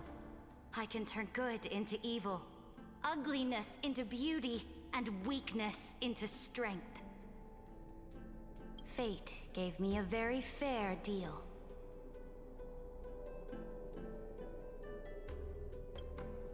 One rule change for the life of one demigod. What are you planning to do? You can't guess. We can conquer the stars without relying on any power from beyond the sky. We just need to make some reasonable sacrifices. Your ambitions have already made so many people give up their lives for the law. And you're still not done? I am determined for Amphorius to stand on her own 2 feet among the stars. You are beyond reason. You think such a simple and hypocritical statement can justify your atrocities. There's no new without destroying the old. That's what you consider an atrocity? Ironic, for that is also the unchanging law of Amphorius's revolutions. Ever since the Flame Chase prophecy resounded in the distance, fate has decreed for the Chrysos heirs to ignite our blood and illuminate this dark age. People would still be puppets of the old dynasty if it weren't for my conquests. But your world doesn't seem to be any different from your predecessors. Bloodshed, tyranny, oppression. You're making the same mistakes they did. Go and see everything for yourself. Go to any library I've built. Go listen to the rumors on every street corner. Go and witness how the Imperator crushed the old laws and forged new ones. Go and see what my conquests brought to this world. I cleansed the Chrysos War's filth, and mended all the conflicts left by the Era Bellica. I restored Akima's might, and allowed mortals and Chrysos heirs to face each other as equals in the Council. I punished all sins, and rewarded all achievements. I smashed Talantin's shackles, united humankind to save themselves, and started the Flame Chase era. That's what the Imperator has done in her glorious life. So now, hearken to my final words. History will eventually forget Cyritra, but it will never forget the Imperator's people or the Flame Chase era she began. Final words.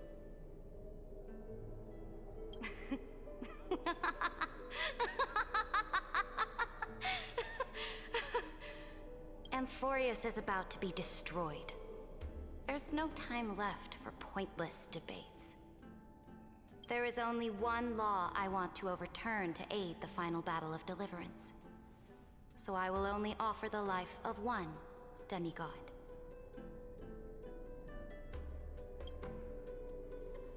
In the name of the Imperator, I command you one last time, Electra. Either sacrifice yourself for conquest, or pierce this tyrant's chest with your sword. Thus, the Imperator concluded her final speech. At the end of her life, at the last moment before she stepped onto the altar, she gave her most loyal subject the choice to decide fate, just as she promised her compatriots before her very first campaign. My blood flows in you now. Heroic compatriots, follow me, and we'll seize fate's reins! The Imperator fell. Some say that the Dux Gladiorum turned traitor and killed her liege. Some say that she imprisoned the tyrant in a shallow pond of water, then left. Which meant the Imperator had to kill herself to rewrite the law. There are countless stories about her death. All we can be sure of is when the knight left the vortex, the Imperator was still mumbling about their past conquests together.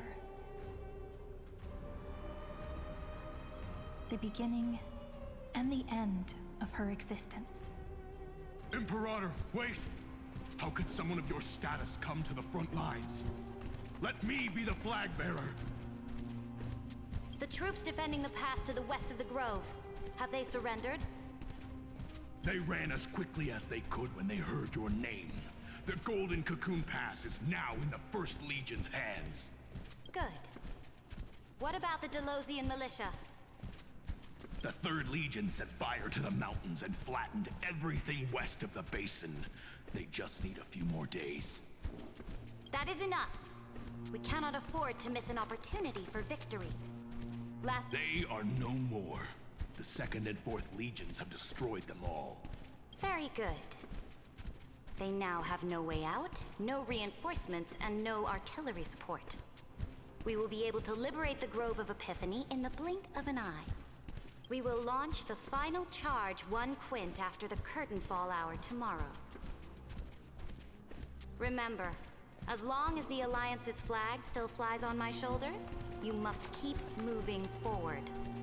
Take no prisoners among the enemy's soldiers.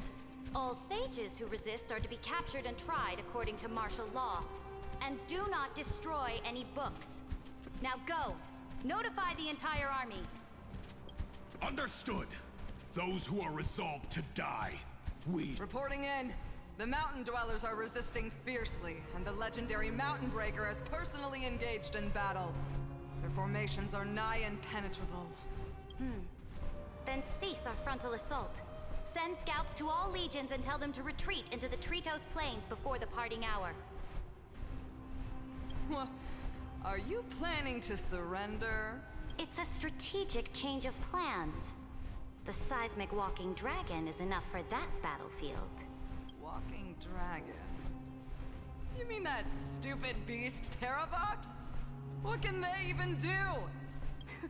Stupid? No. They are the wisest of all of Giorio's creations. Only they can perceive the currents of time. Let them deal with their earthly brethren. We will advance and take the lead in defeating what remains of our enemy. I will deliver the most fiery retribution for the humiliation they dealt us, and crown myself with a god-slaying wreath. Understood. I'll see to it. Those who are resolved to die. The Temple of the Three Fates sent a letter, Imperator. They refused to surrender, and said this letter is their last warning to us. Tell the commanding officers not to launch any attacks unless they receive the Imperator's handwritten approval. Disobedience will be punished by death. What are you doing? The priests of the Three Fates aren't soldiers, but politicians. Do not mistakenly believe they don't have a plan. These dying pests will wring out every idea from their brains, all for short-sighted gain. I am inferior to them in that regard. They also have the prophecy to wield as a weapon, something I am not blessed with. Launching an unplanned attack will only disadvantage us, as all of Amphorius will judge our actions. Which means, I will be heading to the battlefield myself, just as I have always done. This time, however, I will go alone. Understood. The legions will make their preparations. Those who are resolved to die. Why are we not allowed to march out with the army, Imperator? This will be a long voyage with no return. Those of you who bear the prophecy cannot come with me. Why are you personally leading this battle if it's doomed to fail? The Flame Chase journey cannot be without a leader. That is correct. The Empire will be without a head when the Imperator falls. But remember, as long as you seize the right opportunities, even a chaotic game will remain winnable. My departure will create a long staircase for you. You will understand what I mean when news of my death reaches your ears. Saridra, is our journey about to be over? Destroy the old laws and forge new ones. My conquest has reached its limits within the borders of Amphorius. Since the prophecy already decreed that the Imperator would never conquer the stars as she wished, I will bow out here and try no more.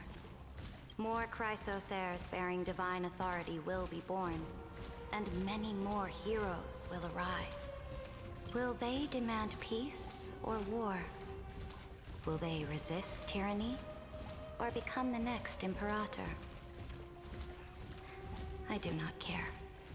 The children of the future will decide for themselves. Do not mourn for me. Anyone can kill the Imperator, but the only one who can truly destroy her is Saridra. At the end, I faithfully recorded the most important battles in the Imperator's life. Her conquest was about to be completed at this point in the story. However, for some reason, a memory suddenly entered my mind just as I was about to put down my pen. It was a journey on a fantastical train. I had the honor of having a heart-to-heart conversation with the Imperator under the stars. And I asked her this question at the end of that discussion. How do you want history to remember you? As a hero who gave up her life for the Flame Chase? Or as a tyrant? She answered so quickly, as if she had made up her mind long ago. I would rather be forgotten than be defined.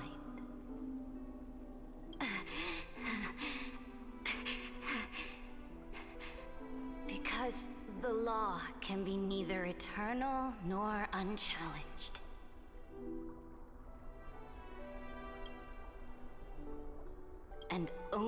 humanity can pen laws into history's pages. Now, I have shattered the greatest law of Amphorius. The game is nearing its end. Dux Gladiorum.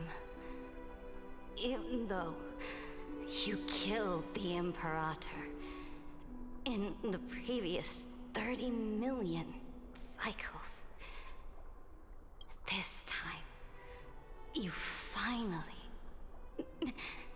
found your own law. Then, Hysealans, Electra.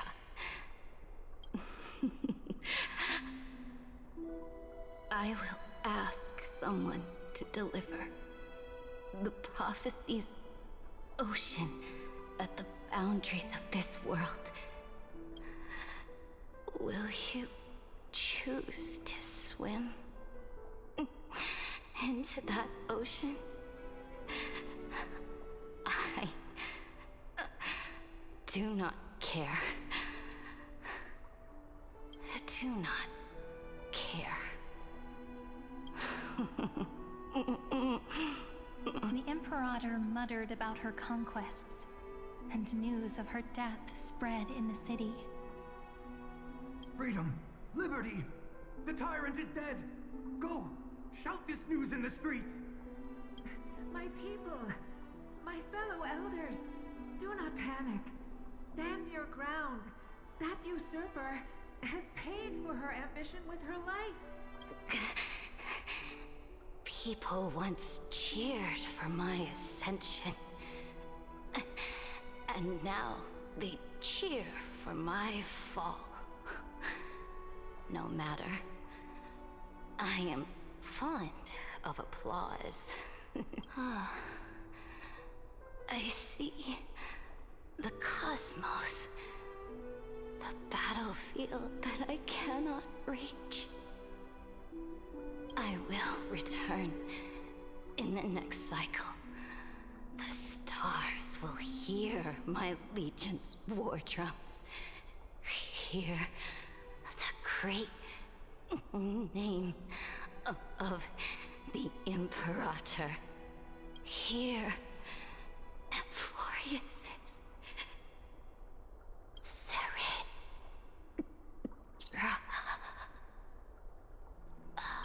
To this day, we do not know which rule the Imperator overwrote at the cost of her life. Perhaps the truth will only be revealed at the moment of checkmate, just like every chess game she ever played. We only know her death inflamed Akama. On one side of the city, those who defended liberty toppled her statues to the ground. On the other side, her supporters put themselves between the masses and her monuments, declaring loudly that the Sovereign is still among the people. It is said that golden blood congealed into the same letters everywhere they fought. It was the name borne by Akama's first and final Sovereign, the Imperator Saridra. But the one who bore that name did not see any of this. Her gaze was cast far away, and the sound of tides in her ears drowned out the people's cries. What was the Imperator thinking about in that prophesized ocean at the boundaries of this world? In that shallow puddle of stagnant water? Was she reminiscing about her past conquests? Or it was neither. The Imperator only saw how the surface of the water gleamed like that crude chessboard, dissected by light and shadow in the afternoon when her teacher played against her for the first time. Look at this chessboard. What do the pieces look like? They are strangely beautiful. They look like the stars in the night sky ablaze.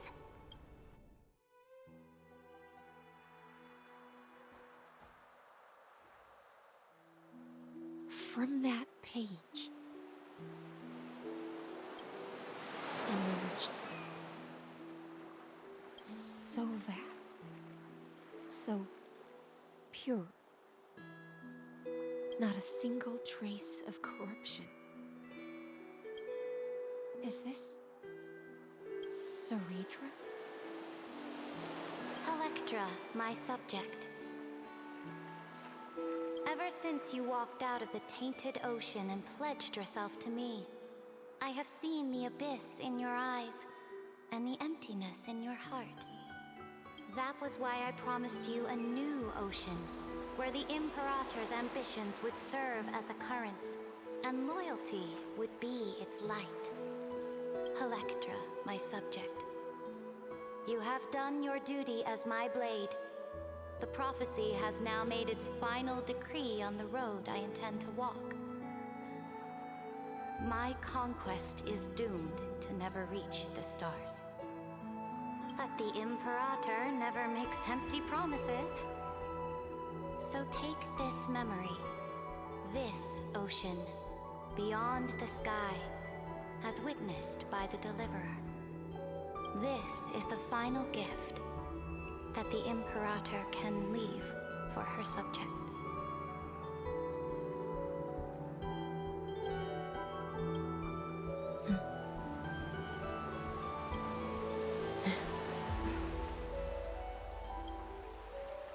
When I was still a fish in the ocean, I always felt so genuine swimming through the waters. But once I stepped onto land, I found myself caught in a play. Every land dweller wore a mask in their life. So I, too, donned a costume and tried to find my role in this show. I became your blade in war and the violin strings at banquets. Do you still not get it? I do not long for the oceanic depths of my homeland. Nor do I crave the swelling seas beyond the sky.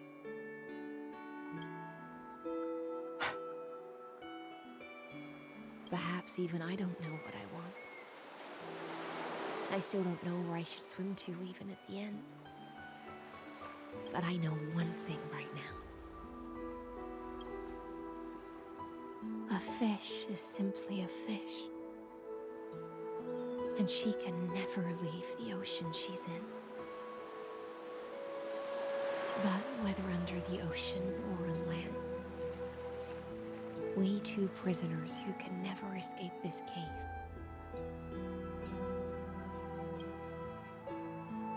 can still look outside the cave and see the stars. I have to admit, the 12-factor simulation of life in this experiment has far Make your choice then, senior society member. Do you want to keep walking down the wrong path and be remembered for your incorrect conclusions? Or do you want to return to the audience's seat and give yourself, Amphorius, and the entire cosmos a more fitting end? I must refuse. A dead man never feeds. Did I not make myself clear? Have you forgotten about our dear Lord of Silence? You wouldn't want her to consider your 8 other clones as cancers within the erudition and chop them all up, would you? Your logical deductions are vastly different from mine. Listen, my peers. Why don't you look beyond this world? Just as the Chrysos heirs did. Re-evaluate your calculations and take into account all enemy. Amphorius is not a place where 3 paths entangle, but where 3 paths fight to the death. You used Memoria to resist me, but did you not consider the possibility that the Remembrance and their children might have taken this opportunity to join the fray as well?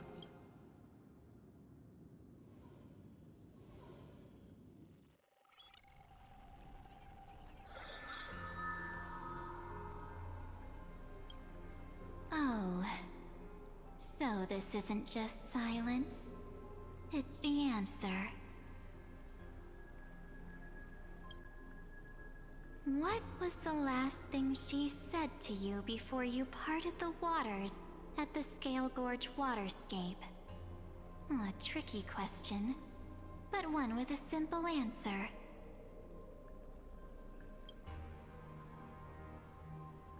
She didn't say anything back then, right?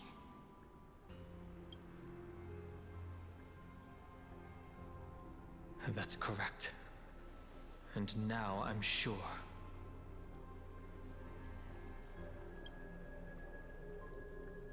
You are not March 7th. There's no way she would remember that detail.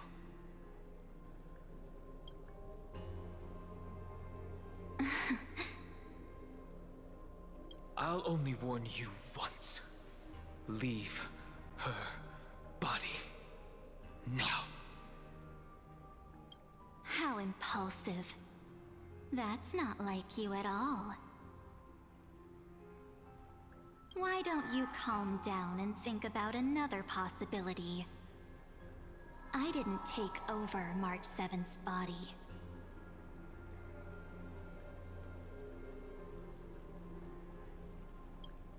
Rather, it's March 7th who regained my memories.